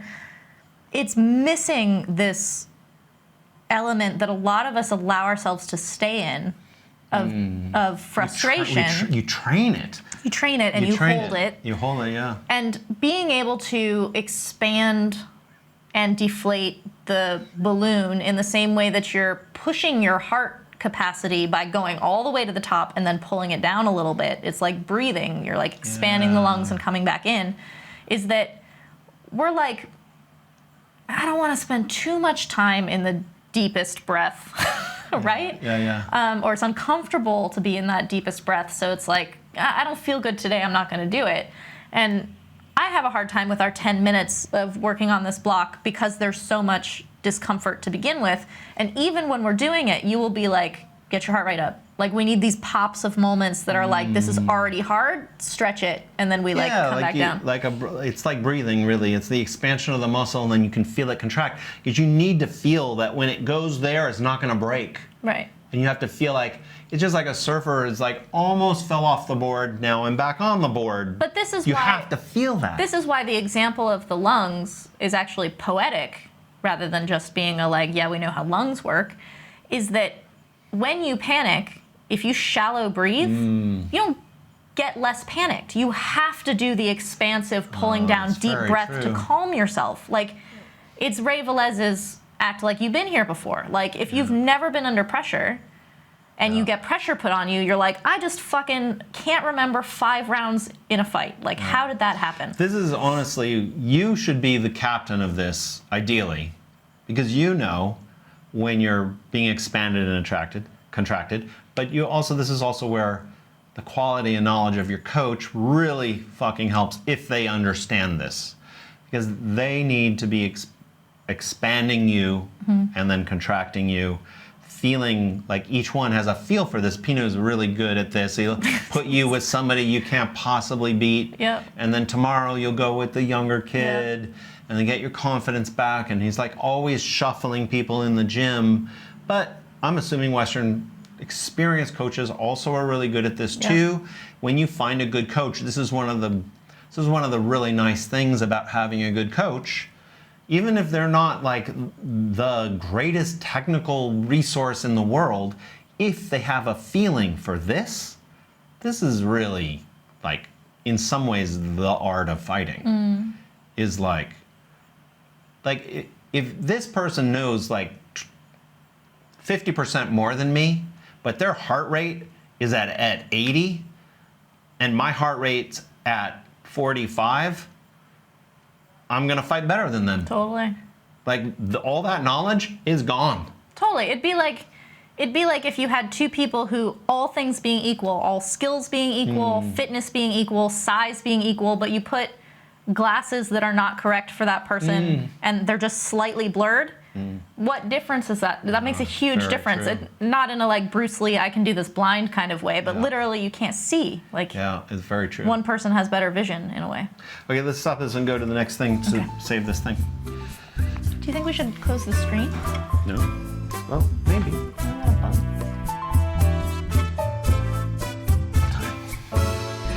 All right. Stacks. And prison. Oh, yeah.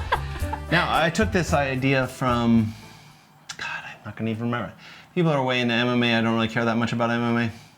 He's an MMA coach. He's a very famous one. Who's the Karate Hottie is in his gym. So he's in New Mexico. Cerrone was in his gym, I think. Winklejohn.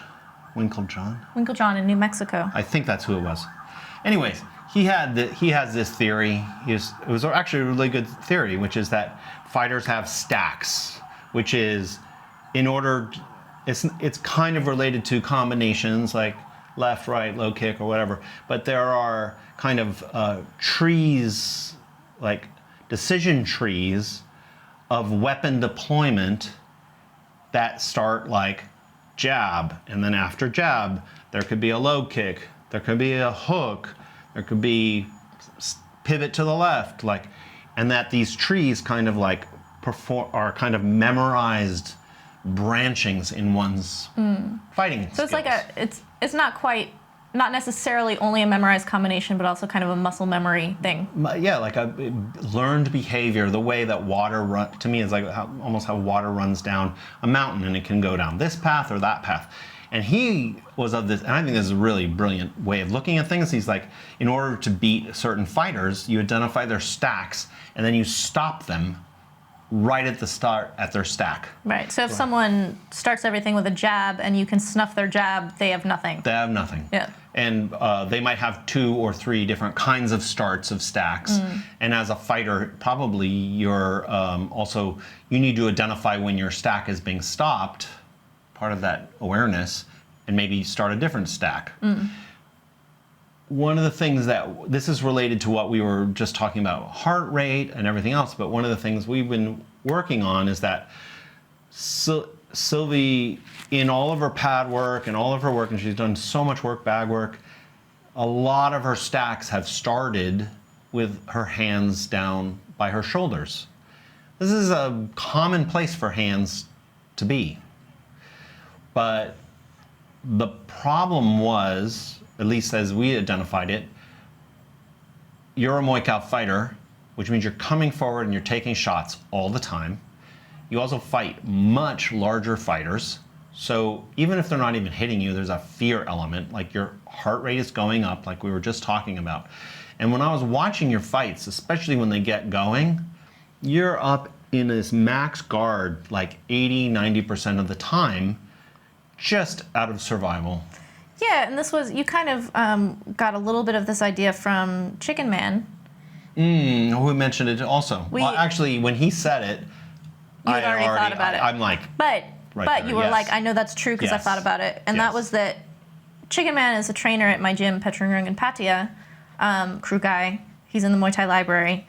And he was talking about another fighter at our gym who, when he's training, has fucking awesome hands. Like when he's boxing, you're like, he could do boxing. Like he's really, really good. But then he gets in a fight and you're like, throw something. Like literally one. Like he becomes Hamlet of punching where you're like, just do something. Yeah.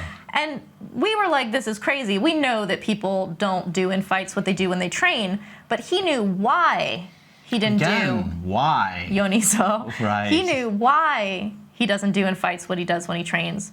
And he said, he doesn't punch from here.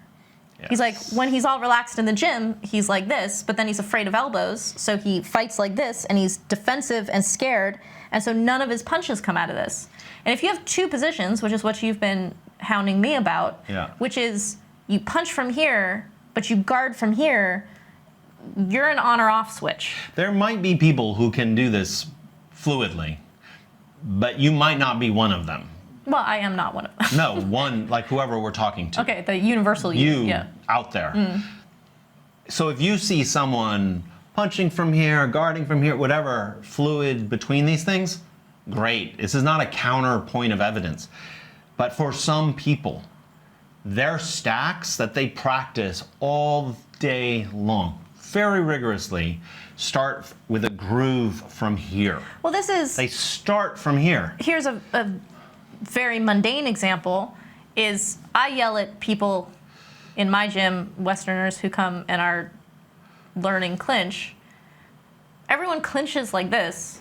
And I'm like, don't walk around with your hands like this to enter the clinch, because in a fight, you're going to be coming to enter the clinch like this. So if you shadow box like this is how you should be entering the clinch, because that's how you are in a fight. And you're starting from a completely different spot. And this is about stacks. That is a stack, yeah.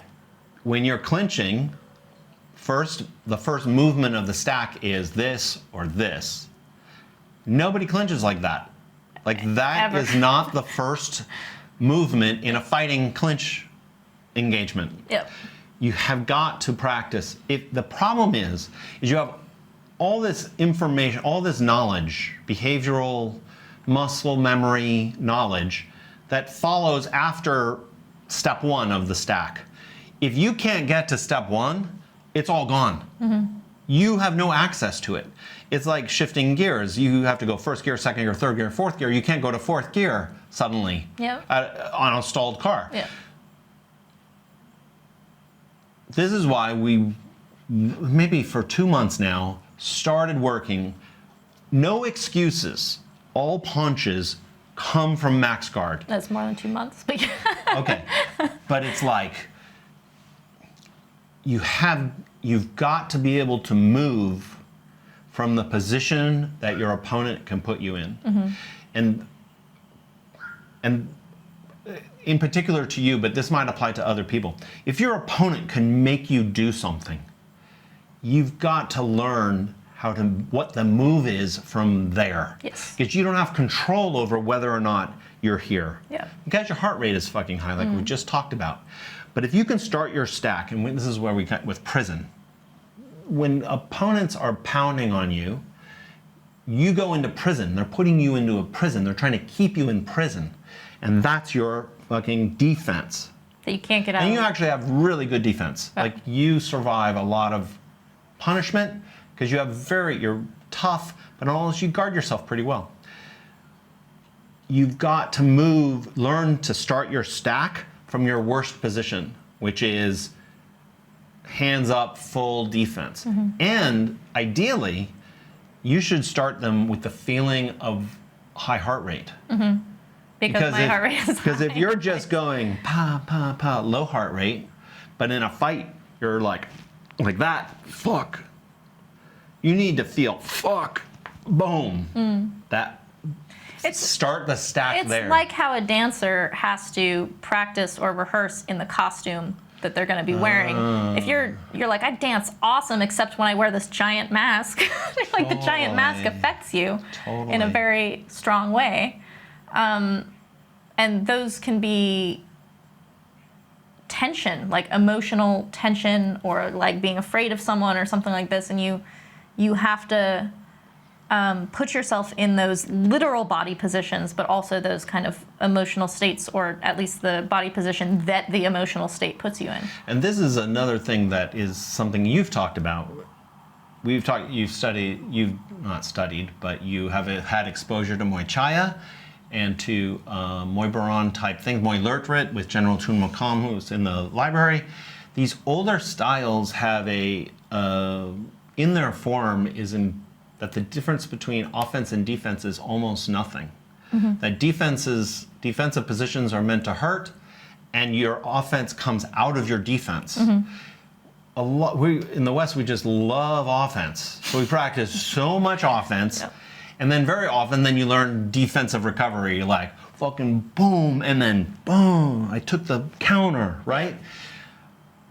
The art form really comes when defense and offense come together. And this starting the stack from your max defensive position is related to that concept of you don't want to be thinking offense, now I'm in defense, now I'm on offense, right? Yeah, yeah. Well, you have a lot more experience in this. I mean, what are the hard parts of this?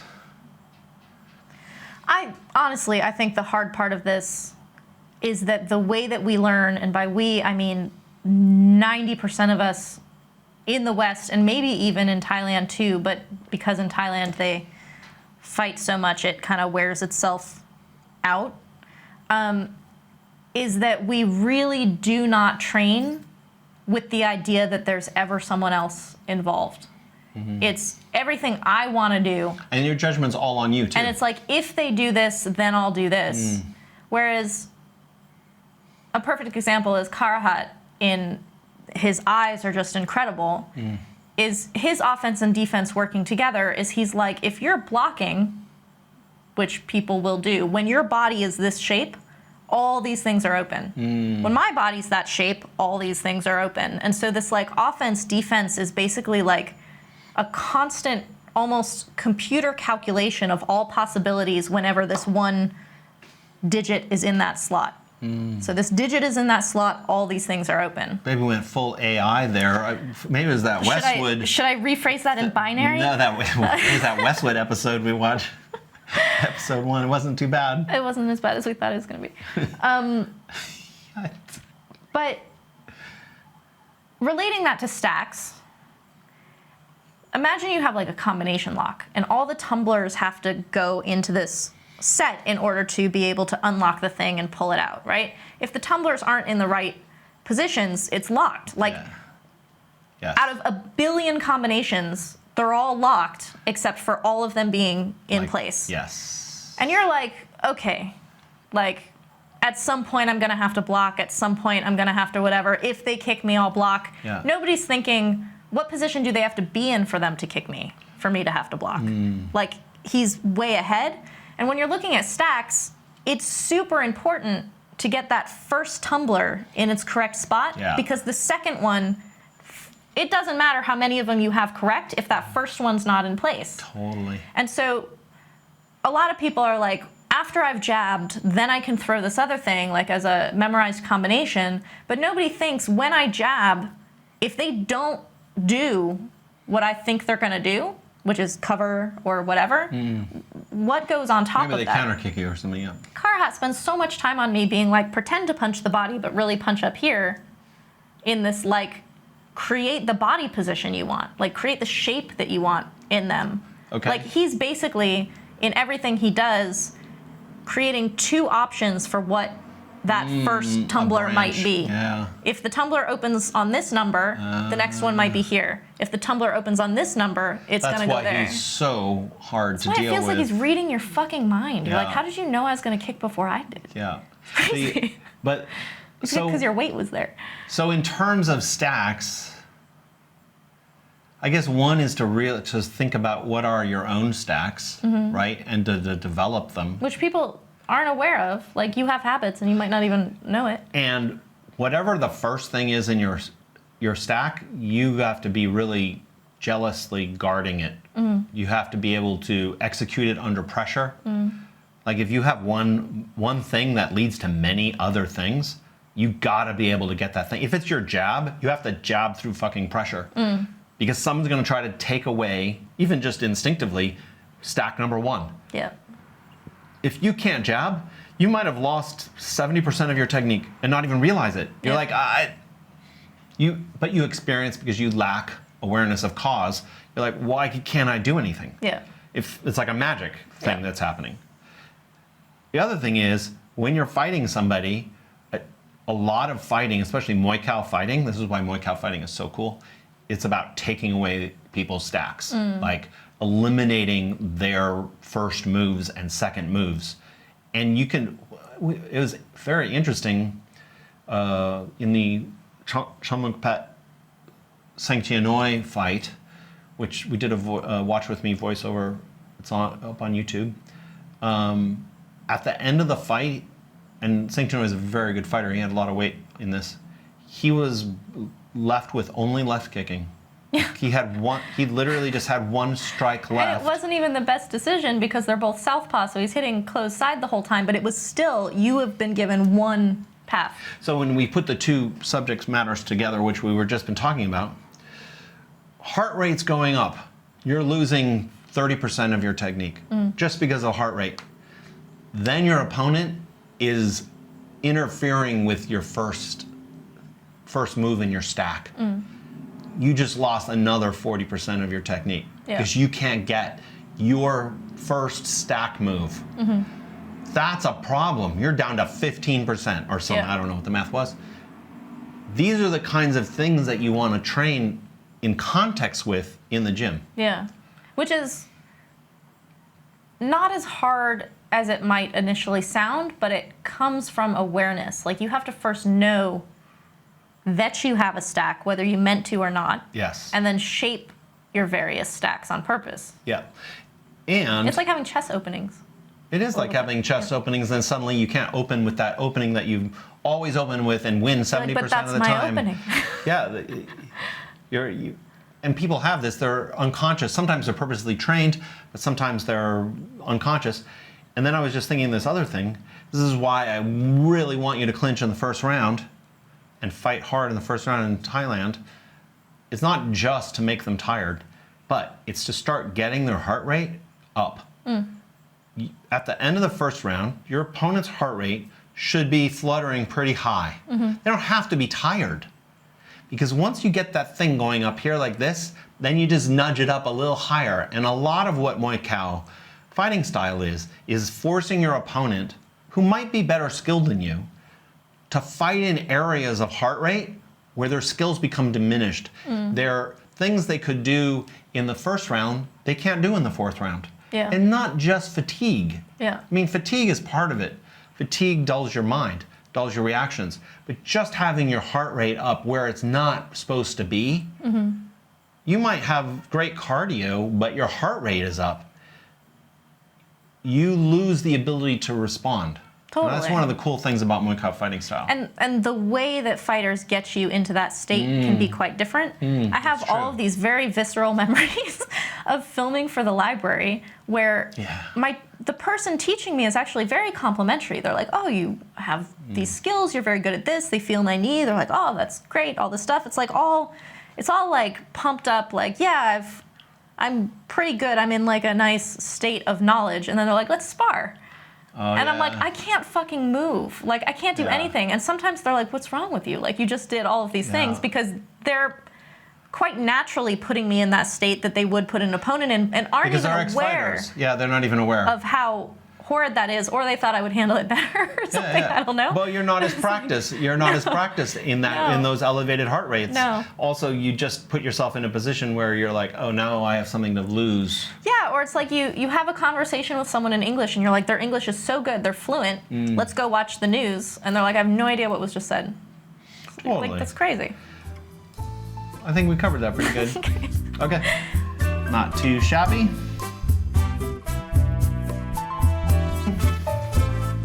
Okay. Now this is my topic. This is Kevin's topic. But I really want you to join in because I think we disagree. I think you said you disagree. You know we disagree because we've had. I don't know. I think we agree. Okay. I don't know. We'll see about this. And this goes along with like the whole fabric of Muay Thai is no longer is eroding, is delicate, in danger. Sometime in the last like 3 weeks, I think it was, when I wrote this down, I just came to this point where I'm like, Muay Thai, as it like really was, doesn't even exist anymore. And by this I mean, and this comes from having spent some time around Dieselnoi, but also other Yod Muay like Karahat. Karahat has talked about, we were with Chart Chai, wasn't it? Was it Samson? where he's like, Yod Moy don't have charisma anymore. Like, there are no more Yod Moy anymore. Yod Moy, for everyone to know, is like elite, like people, heroes of Muay Thai, like stars. Yeah. Right? He's like, the stars of Muay Thai don't have charisma anymore, which is almost a contradiction in terms. Like, how can you be a star and not have charisma? It'd be like saying, like, Hollywood movie stars aren't charming or something. Yeah, like, but people do say that in a weird way, like old Hollywood. Yeah, there's no Cary Grant anymore. Right? Yeah, there's good-looking actors, and maybe people think, what's that guy's name? Drive. Oh, Matthew McConaughey? No. What's this? Gosling? Gosling is a Cary Grant or something. I don't know the kids these days. Right. Well, real Robert Redford and then Brad Pitt, Robert Redford. Yeah. Not the same. Yeah. So part of it was that we've heard Yod Moy of the past talk about this change. Yeah. And I'm like, we're struggling to preserve the legacy of these great men and the Muay Thai of the late 80s and the mid to early 90s. And I'm like, it's already gone. Like, I had this weird, sad feeling that what we're trying to save doesn't even exist except in these men who are no longer a functional part of Muay Thai.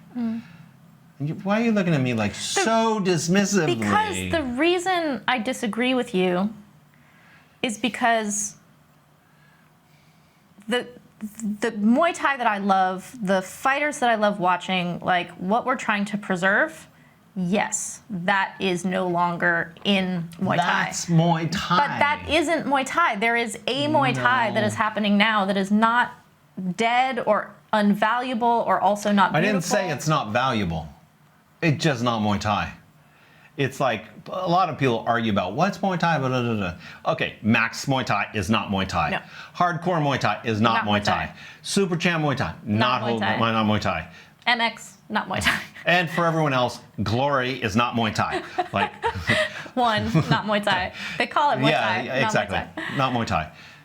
So many of the things that already represent Muay Thai to many people, we are in agreement. Not Muay Thai. Like on Reddit, when someone's like, what's some great Muay Thai, the best Muay Thai shows to watch? And people honestly answer Max Muay Thai. Because that's what they know. Champion. Yeah. I'm not saying that. Yeah. I'm saying literally the thing that is called Muay Thai, it's stamped Muay Thai, is not even Muay Thai. Yeah. It's like frozen pizza versus what you get in Italy in a fire stove. Yeah, you call it pizza, but it's really not. Pizza's dead. That's like that kind of feeling. This will segue into another section that we have, actually. But it's also like you ask people now who is the best, like who's Yod Moy now. Right. And the names people give, if you know Yod Moy from that other time, you're kind of like, okay. No, that is not what that is. That's how I feel about Ryan Gosling. I'm like, oh, okay. Like, watchable. Blade Runner 2, okay. One Direction and Rolling Stones, not similar. One Direction. And I don't want this to be this like fuddy-duddy, like today's da da da da da. Yeah. And I appreciate you saying Muay Thai changes. And even the things we're celebrating, like Golden Age Muay Thai, was a deviation of Muay Thai. It's like Wang Sung Chai Promotions, which basically elevated Muay Thai to this like amped up version and put everything on fucking YouTube eventually. Like much of what we see is because they promoted it. He was distorting Muay Thai then. He was pitting aggressive forward fighters against defensive fighters, but you could not be a super defensive fighter. Right. Like he wanted clashing, which is why there's a lot of like action in his stuff. Pinu, who was a Wang Sung Chai fighter, your coach, said had to change his style. He said I wasn't allowed to fight the way that I had learned to fight. He wanted me to come forward. He's not that kind of personality. Yeah. So already this was happening during the time that I'm saying was Muay Thai. Right. It was already a distortion. So what do I even fucking know? But the thing about Golden Age Muay Thai is that these people were fighting at such a high level with such a deep talent pool. So this whole like steel sharpens steel thing was so high, like even in your own gym, you're clinching against maybe the best clincher in the world. And Right. you are like third best clincher in the world. Right. Chamuakpet and Thomson Thomson. clinched against each other. Holy shit. Right? Yeah.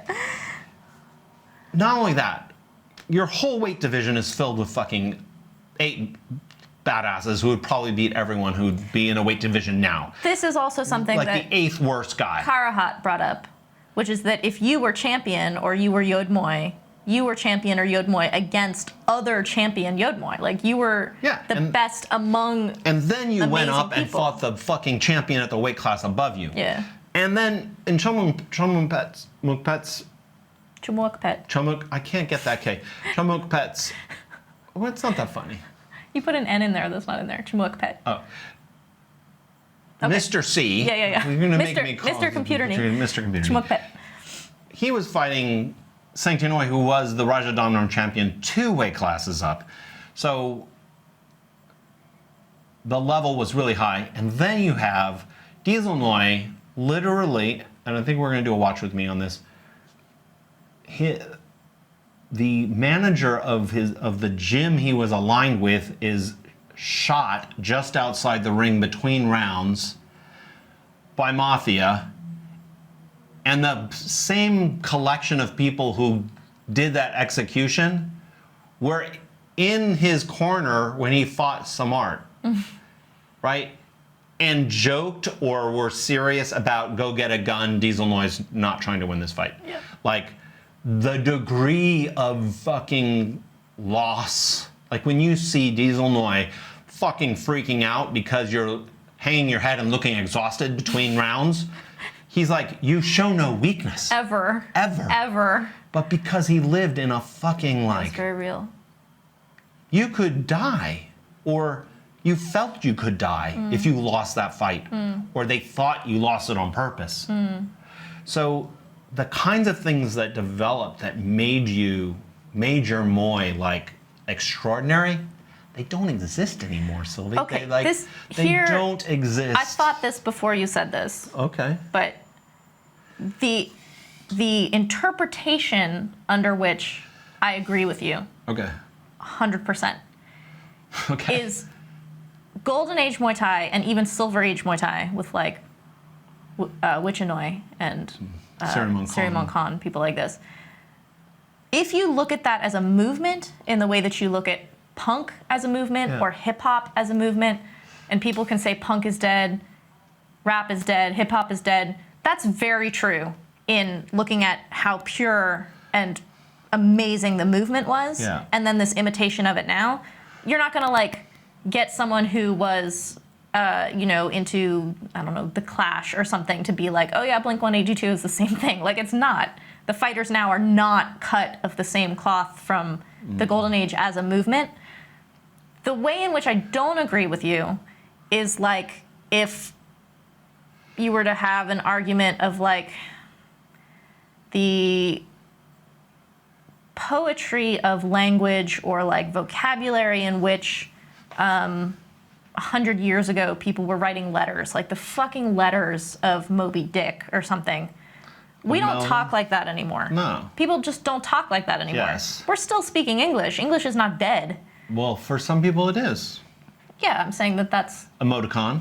I think that they're... Smiley face. As long as we're not talking like they do in Idiocracy yet, Soon. there is still some poetry to our language. Yeah, but I'm not saying there's not poetry or good fighters or many valued things.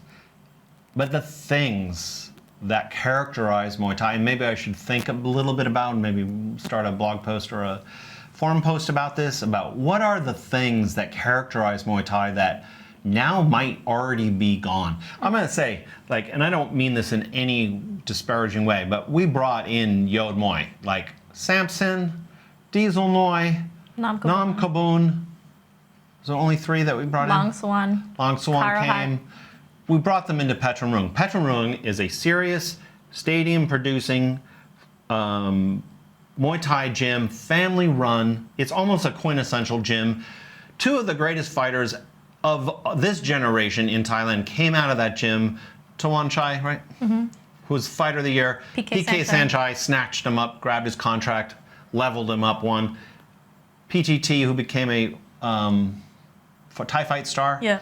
Both of them raised in the gym. This is a fucking real gym. It's not a like fucking poor person, you're gonna slum it to come there. Right. But it's a real living gym. We brought Yod Moy in. Hippie came. Yeah, Hippie just to dropped visit by. you Yeah, see me. at the gym, but he's also visiting the gym. Yeah. Hippie runs a gym. I am just watching this. I'm seeing these Yod Moy. They move and think like nobody else in the gym, including very experienced trainers. And I could just, and Arshan Gimmy is there now, right? Mm-hmm. One of the great trainers. I can feel that there is a distance taken to the advice of these people by the Thais.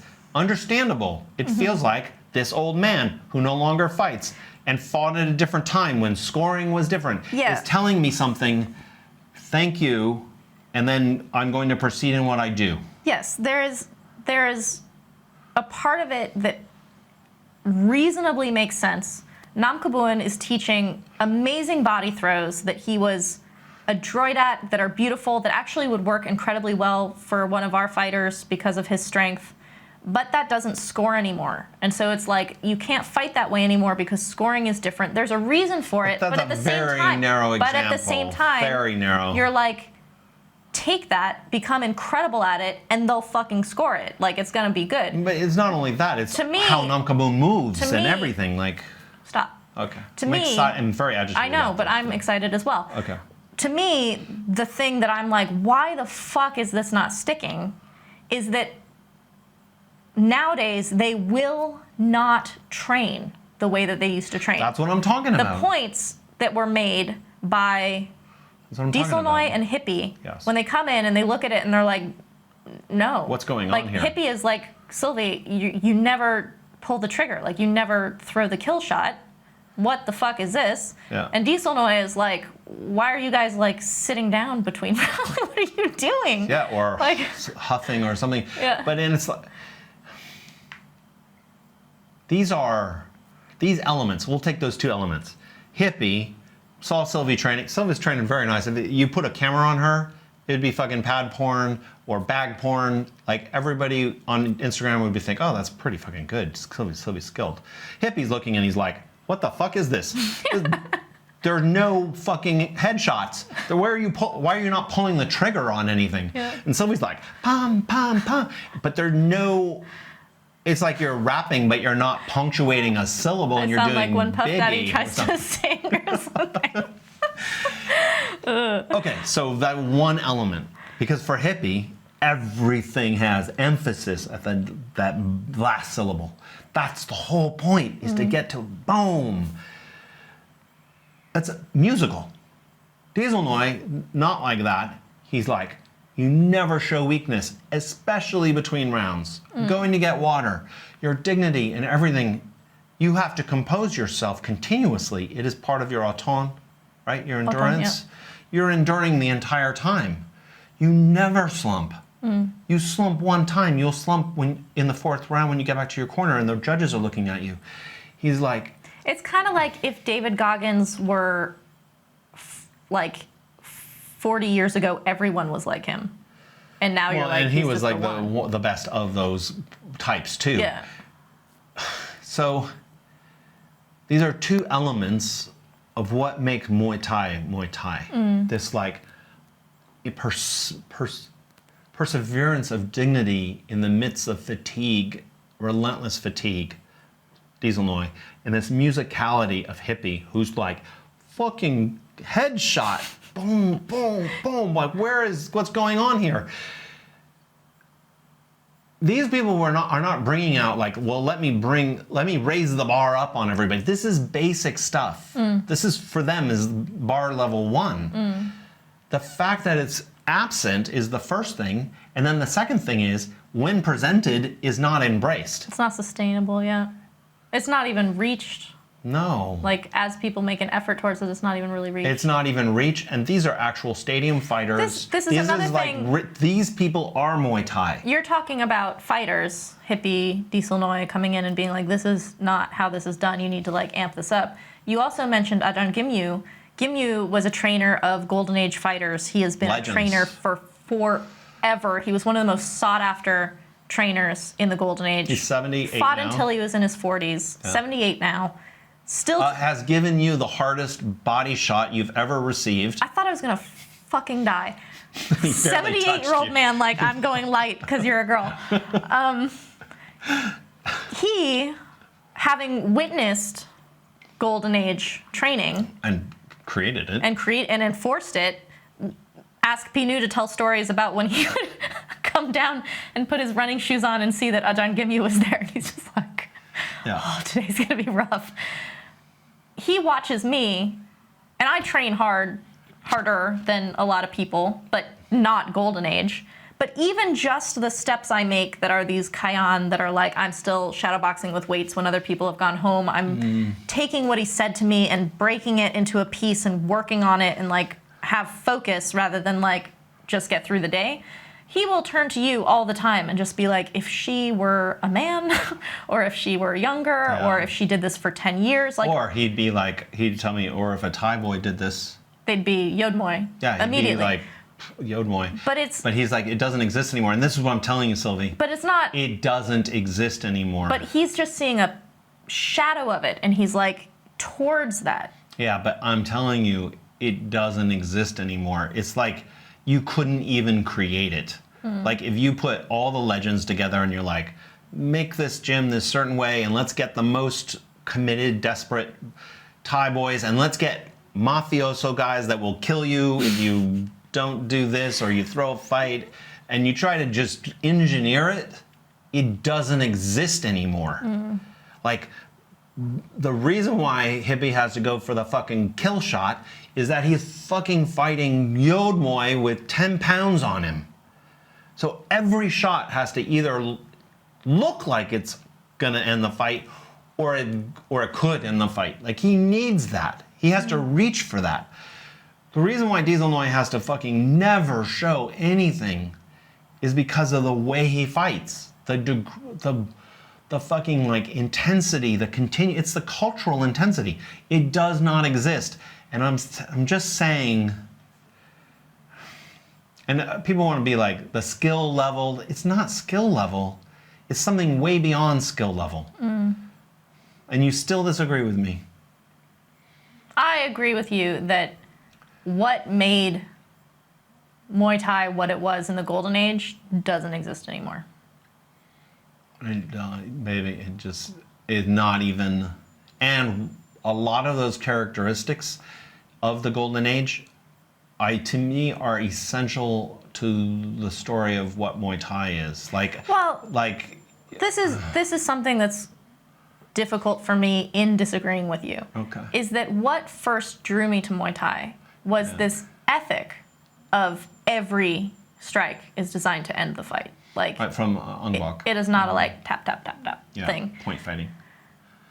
If Muay Thai were amateur tap, like when we try to watch amateur Muay Thai with the, like, padding and they're just kind of like patty caking and they kind of look like children from a distance from the way that it's, like, filmed, I'm like, I don't know what I'm looking at. Like, sometimes when I watch fights that have very different scoring from Thai Muay Thai, I'm like, I honestly just don't even know what I'm looking at. Yeah, people are like, who do you think won? I'm like, I don't know. I don't know. Yeah. It's like, I don't understand what they were saying. So I understand and appreciate and agree with this idea that Muay Thai and its ethic are not separable. Yeah.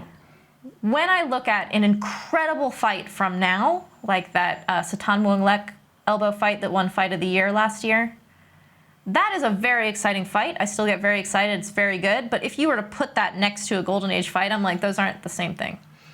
And this is kind of also what I'm talking about. I'm not saying it doesn't exist for Westerners. I don't think it exists in Thai gyms. Like, I'm not that close to everything.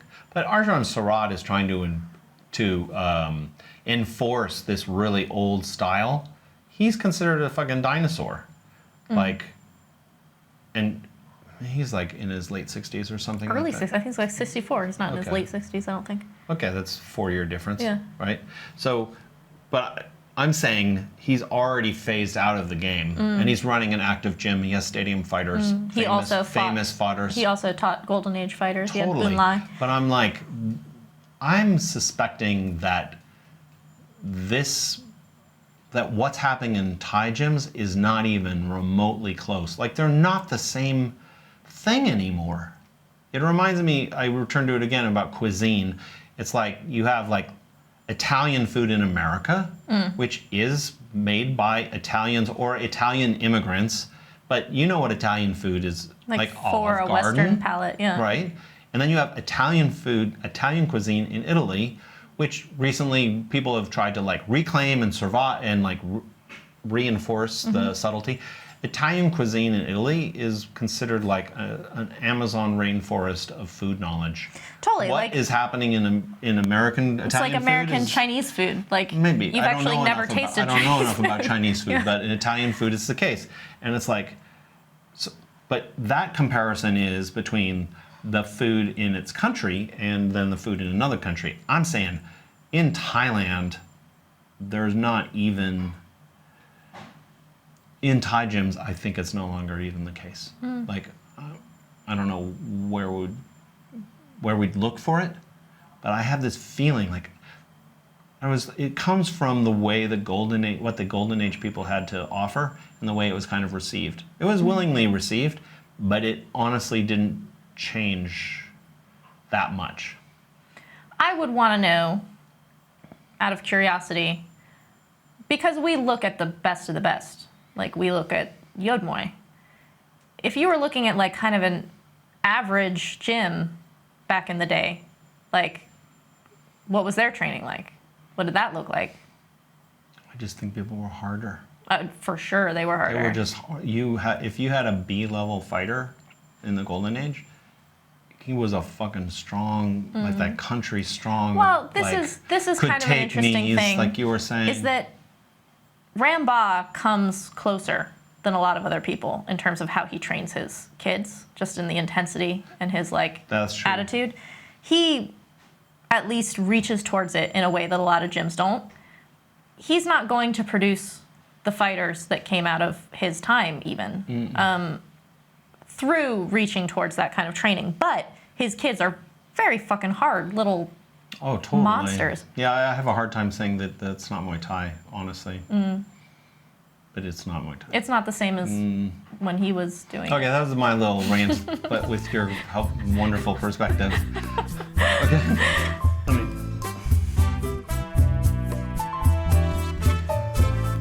Rolling.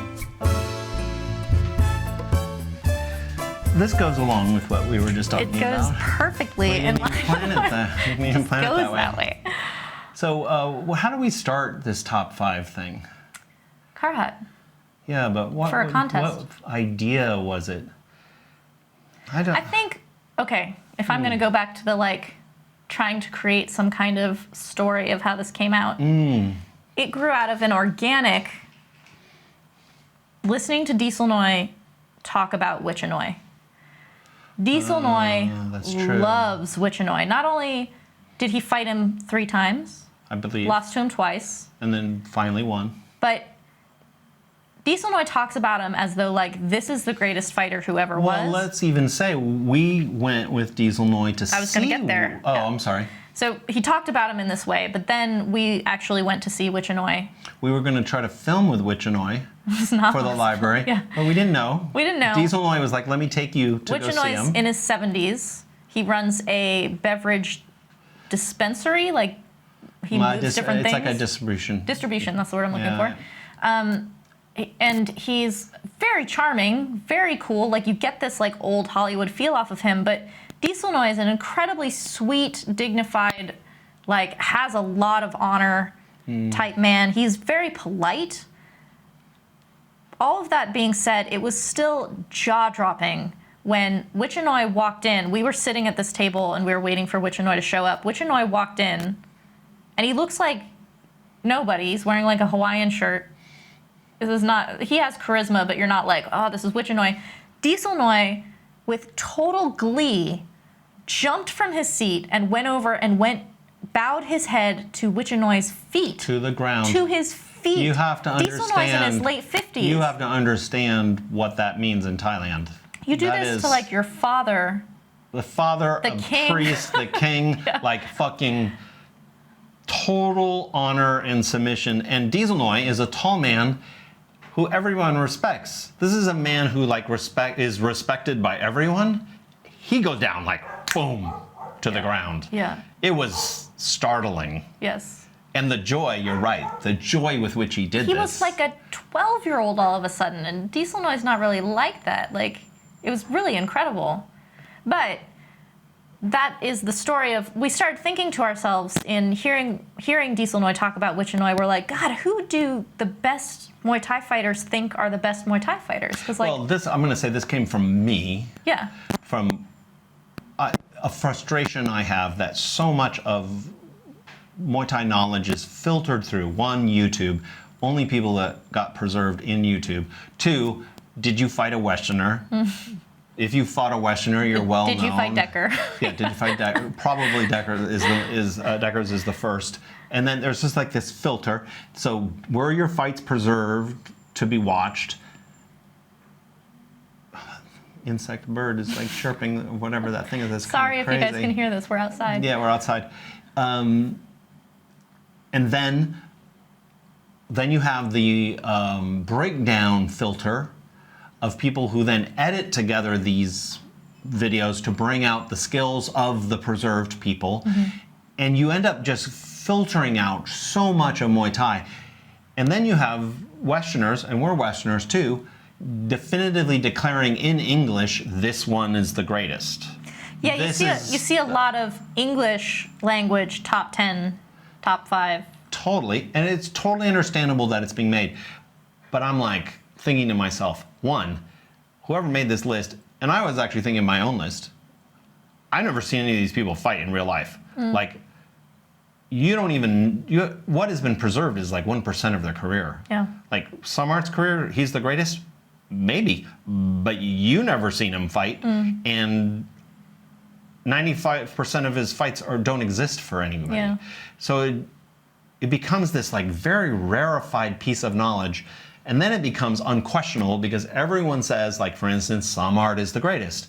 So you can't even dare to say someone else might be because the 5 highlight video people have already declared this person is the GOAT, and then this person's the GOAT, like Sagat is the GOAT because he had a video game character named after him. And it's like, all right, let's get, a lot of Yod Muay, let's get some reality to this. Let's talk to the people who actually fought other great fighters. Right. Let's hear from them who they thought was the Yod Muay. Yeah, when you ask Thomson or Karahat, you're like, who did you look up to when you were coming up? You're anticipating names you've never heard of because we don't even stretch back that far. Like the people that we know is Yeah, just but that's a not sliver. even what we asked. We asked who, so we went to Yod Muay, and some of them are not even Yod Muay, but great fighters. And we asked them for their top 5. And we asked them for video. So you guys, if you're listening to this, there's a playlist of these. You can see all the top 5s listed, and many of them go into descriptions why. Yes. And surprisingly, or maybe not surprisingly, I don't know, they did not agonize over these answers. Like, a lot of them could answer quite quickly. Pretty quickly, there is a degree of agonization because they want to make sure they're not leaving somebody off or insulting somebody by not including them. There is a sense of some political quality. Okay, but... And Thomson was very sweet. He was like, I wish I could have 6 because I would put Karahat on there. That was very sweet. Very sweet. Probably not even true. But they're friends. I think he was very touched that Karahat had put him so high on the list because Karahat was the first one. So a couple of things came out of this, which is, okay, no, Samart was not number one on every list. Yeah, he stays around the same spot on most of the lists. He wasn't even on a couple lists, I think. What was surprising was Wichenoi wasn't just on the top of Dieselnoi's list. He was on. He was Everyone. like a lot of lists, and way up there. And when he wasn't, people gave a reason why. Like, Crew Thailand was like, I want to only list people that I actually saw and knew. Like, And he was already done by the time Crew Thailand came Yeah. about. And the other surprise was Chamuakpet. who was not only on lists, but he was sometimes up there, like third. The reason that's surprising is that a lot of the lists you can see go in order of kind of an age, and to have Chamuakpet, who's quite young for the Golden Age, be higher on the list means that he That's not only why it's surprising. If you had made a top 5 list 2 years ago, he would not be on there. yeah. And if you asked Westerners, he would never be on there. They're like, who? Maybe now that we've been Maybe now that we've been promoting and sharing about him, but 5 years ago he would be on nobody's top 5 list. For people who watched him fight, he is way up there. Yes. And this is what's kind of cool. Top 5, Chamuakpet and Wichenoi, 2 fighters who wouldn't really be on the radar, are pretty well entrenched from the people who fucking know. They who also actually have saw. similarities, which is that Wichenoi was quite short. That's true. He changed his style, like, as he aged. He fought for a very long time, and he fought up all the time. Yeah. Chamuakpet, small, can have many styles, fought for a really long time, fought people bigger, younger. It's not just that they fought for a long time. They were because amazing. They were people. champions. They were beating the best people 10 years younger than them. To put this in perspective, Wichenoi is known as the eternal Yodmoy because he just fought forever. Like three generations. Three generations. Dieselnoi is like Dieselnoi and Samart are on the older end of Golden Age. Like, they're kind of the seniors of Golden Age. Dieselnoi said to me, he said Wichenoi was champion before I was born. Yeah. And then he fought him. Like, Yeah. holy shit. Yeah.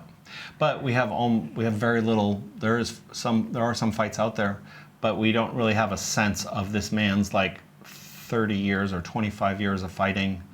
It's a little bit like Archie Moore. We only have stuff when he's 47 years old. Yeah, and you just have to imagine what he was like when he was 20. You have to imagine the rest of it. Yeah. But the huge impact of this and the Chamuakpet's impact on Muay Thai is something that's maybe underestimated. Like, for instance, he wasn't from Chonburi, as was Samart and Kong Torani. Samart and Kong Torani are just superstars of Muay Thai, especially Samart. But Chamuakpet had the same number of belts of both of them combined. It's crazy. And he beat both of them for a belt. Like, took a Lumpini belt from both of them. Yeah. I don't know that anyone has ever done that. No. And we asked Dieselnoi about Chamuakpet. You don't want me to mention who this was. We were like, who would win between Chamuakpet and unnamed fighter, who also is an absolute Yodmoy and on these lists. Fighter of the year. Yeah. Be careful. Yeah. And Dieselnoi was like... He almost didn't even let Kevin finish the sentence. He was like... It's like Chamuakpet. There's like no fight. He's like... It's like if you're like, who wins, the guy with the gun or the guy with the slingshot? And you're like, the guy with the gun. And part of it is that Dieselnoi helped train Chamuakpet. They're from the same gym. He watched firsthand so many of these wars. So, okay, this is a teammate. So that's understandable. But he said, you don't understand. He would solve everyone. Like, it was the IQ for Dieselnoi. Yeah. That was like, he has all the techniques and the this and the that and the heart and the training and everything. But he's like, he would solve everyone. And So I don't know the full story of that, but when a legend is like, these two legends fought, there would be no fight even, and the other guy is also a friend of Dieselnoi's, I'm like, whoa. Well, there's also... Like, we're missing fucking huge chunks of history. You and I know a lot of stuff. We've been exposed to a lot. We didn't know this stuff. Yeah, there's also, again, talking about the difference between modern Muay Thai, contemporary Muay Thai, and Golden Age Muay Thai. The Golden Age fighters that we've talked to talk so much about how there was no tape of anybody. You had to solve them in real time in the ring. You maybe were on the same card as them at some point and so had seen them fight. Like, there was a very real, you can't prepare for this, you just have to use your own wits and like skills, is that nowadays you have a lot of fighters that you're like, well, he just can't fight bigger than himself. He's bad against teepers. He's a teeper, so he can't really go forward very well. Like, they have these huge holes that then the promoters just don't put them against those people. The matchups are geared to be in the zone of one's capabilities. There's a fighter who is like as close to being named Yodmoy Fighter of the Year as can be, Gulabdam, who is a puncher. And he's lost to Muay Thai more times than I can count. And these are very exciting fights. People put a lot of money on them. But when I was talking to Krunu, he's like, they just don't put Gulabdam against people who he would have trouble with. They just don't put him against a teeper. They just don't put him against a kneer. They put him against an elbow guy because it's going to be this like clashing thing and it will be exciting. And they didn't have that as much. Dieselnoi has been, when he's like weighing who's going to be higher on a list or who was amazing or not, he's like, they couldn't fight up, or like they really hated knee fighters, laughing to himself because he's the knee fighter. So he's like, they couldn't solve my knees. Totally. But he's like, Wichinoi could solve everybody. Yeah. Chamuakpet could solve everybody. Yeah. Something that Gansak said when he put Chamuakpet on his list is he was like, not only was he amazing, but he fought for a really long time, and at the end of his career, he was beating younger, amazing fighters for their belts. Yeah. Like, these people, occasionally, not even occasionally, usually you'll get a fighter who, near the end of their career, they start losing. We asked Adachai what it was like when he beat Namkaboan, and he's like, Namkaboan was already old. Like, he gave the excuse for Namkaboan of like, if he had been in his prime, I wouldn't have been able to beat him. Yeah. When Namkaboan fought Hippie, he was much bigger than Hippie. Hippie was much older, but Namkaboan was on the way up. Yeah. Like, he wasn't yet in his prime. Like, there are all of these situational things that you would never know. You don't even think about, But these Yodmoy know. This is what they know. So for me, what this top 5 experiment, and we're going to keep going with it because I want to create like a maybe 30-person array, and also of different generations, not just older generations. Sanchai was almost on nobody's list. But that's also a generational thing. He made a few, and when he was put on the list, there was a lot of specification of what he's doing for modern Muay Thai. It was not like he's in the same class as everyone else on this list. It's more like, given what we have now, But we're also asking older people, so older people gravitate to their own generations too. So, and younger people so maybe we get some younger people in there to give a wider spray of greatness. But this is the fucking thing, is like, there are huge, and I do not blame the editors of highlights or people who are representing Muay Thai history for doing what we're doing. Like, you have got to get people excited and a sense of greatness. But I'm just like, we are missing just huge things, the tremendous chunks of history and greatness that we don't even know. Like, I am positive that there is a fighter out there that I have not heard of that could fucking beat any of these guys on a right night. Like, that we just didn't have the belt. He didn't get the big name, whatever that thing is. There's probably several of these guys. Like, I don't know, it's very...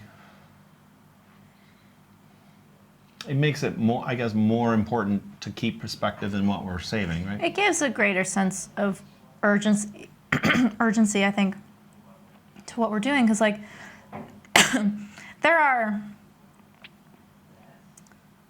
very, very good fighters who get a lot of acknowledgement, and it's completely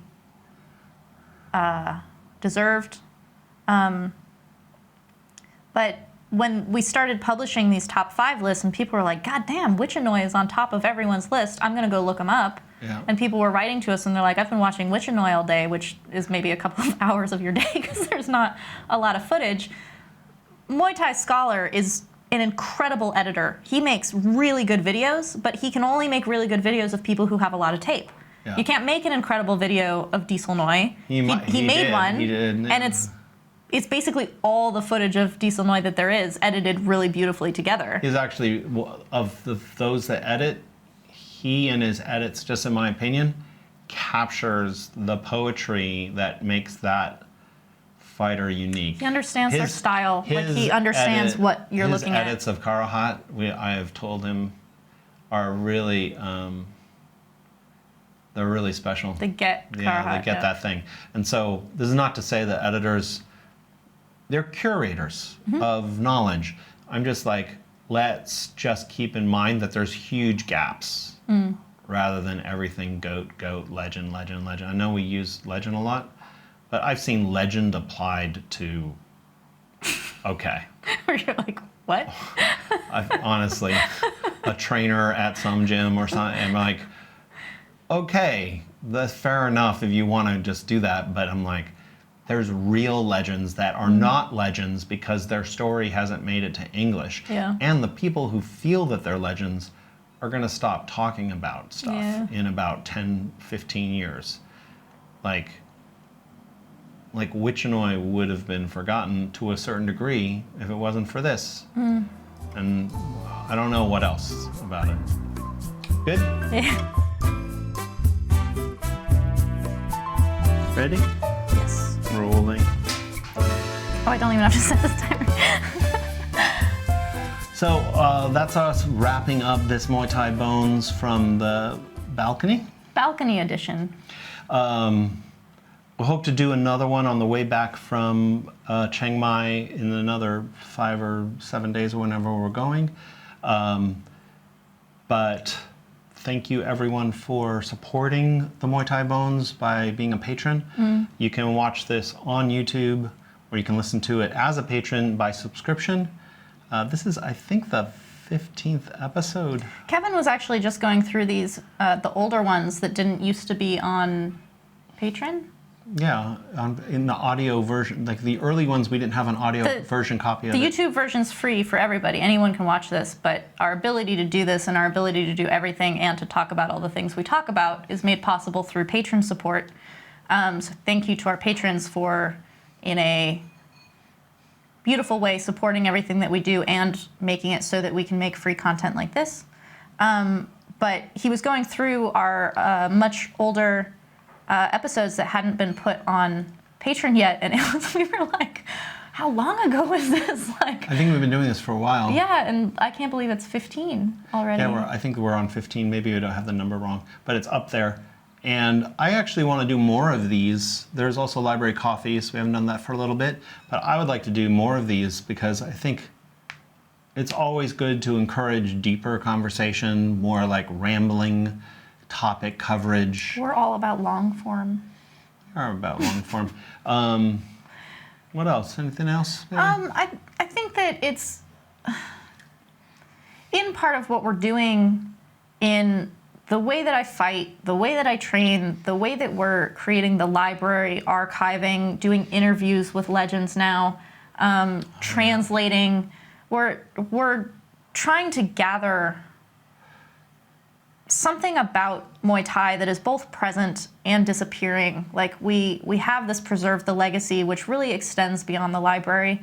It's in the contacts that we have and supporting these legends in the way that we can and interviewing them and giving voice and things like this, is that these conversations that we're having, people get really into them because they're like, I love that you can just go in all these different directions with Muay Thai. And for us, that's not unusual. For us, we feel like Muay Thai really does touch everywhere. Like it truly is endless in terms of what you can think about or talk about. And us talking about it and people getting into it, I think that the idea of it encouraging people to think about Muay Thai in a much broader way. I actually started writing this article a long time ago. I don't think I ever wrote it. But the thesis was Muay Thai is the greatest art form on the planet. And I meant like every art form, like much esteemed art forms like poetry or dance or painting, architecture. What Muay Thai does is it imposes a high aesthetic standard upon a human being whose heart rate is going through the roof, or that they've controlled it. There's very few art forms that even exist. Try to write a poem with someone holding a gun to your head. Like, roses are there is a performative dimension. Now, all combat sports are kind of like that. Yeah. But there's something, because the Muay Thai aesthetic is so honed to express these kinds of cultural things like Ning or Samadhi or Oton, these deeper, almost metaphysical things, but under the duress of fear, pain, it provides a transformative experience that's really different than a lot of art forms. I want to write this one day, maybe we can make it a podcast topic, like a Muay Thai Bones, but it makes me think when you're talking about it touching all kinds of things, it really does touch a lot of, like, it can be spun out in many different directions. This is, I don't know, this is maybe not quite on topic, but definitely not off topic, is, I fucking love Dieselnoi so much. Dieselnoi has just this incredible life. Like, he had help writing his autobiography that we're trying to help him get published. We actually don't even know how much is in there because it's in Thai. It hasn't been translated yet. But he has these unbelievable stories that he just, if you ask him, he'll tell you, but it's just like not the most important thing. Like, they're not highlighted like this was the most amazing thing that ever happened to me. But if you kind of hear a little bit about it and then you ask him, like Kevin was referencing earlier, his manager threatening to shoot him in the corner of his fight against Samart because he wasn't trying to knock him out. He was there in the Chamuakpet versus Long Swan fight where the head of the Hapalang gym was murdered in the corner. And Dieselnoi was telling me about it the other night because I asked him. The reason I bring this up, and what I think I'm trying to get at here, is that Dieselnoi seemingly had this amazing career where he was undefeated, nobody would fight him, and so he was forced into retirement and stripped of the belt, and now he's just this like very loved figure in Muay Thai. When people say in a semi-poetic way, if I didn't have Muay Thai, I wouldn't have anything, like Muay Thai is my life. Muay Thai is my life. Muay Thai is our life. Like, what the fuck else do we do? Muay Thai is very big to us. You're gonna make me cry. I'm gonna make you cry. Muay Thai is Dieselnoi's life, to the point where he was like, when he couldn't fight anymore, was thinking of just fucking checking out.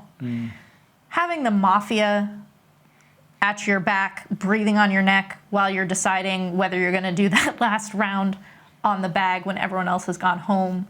This was his reality. And Dieselnoi is exceptional in every single way.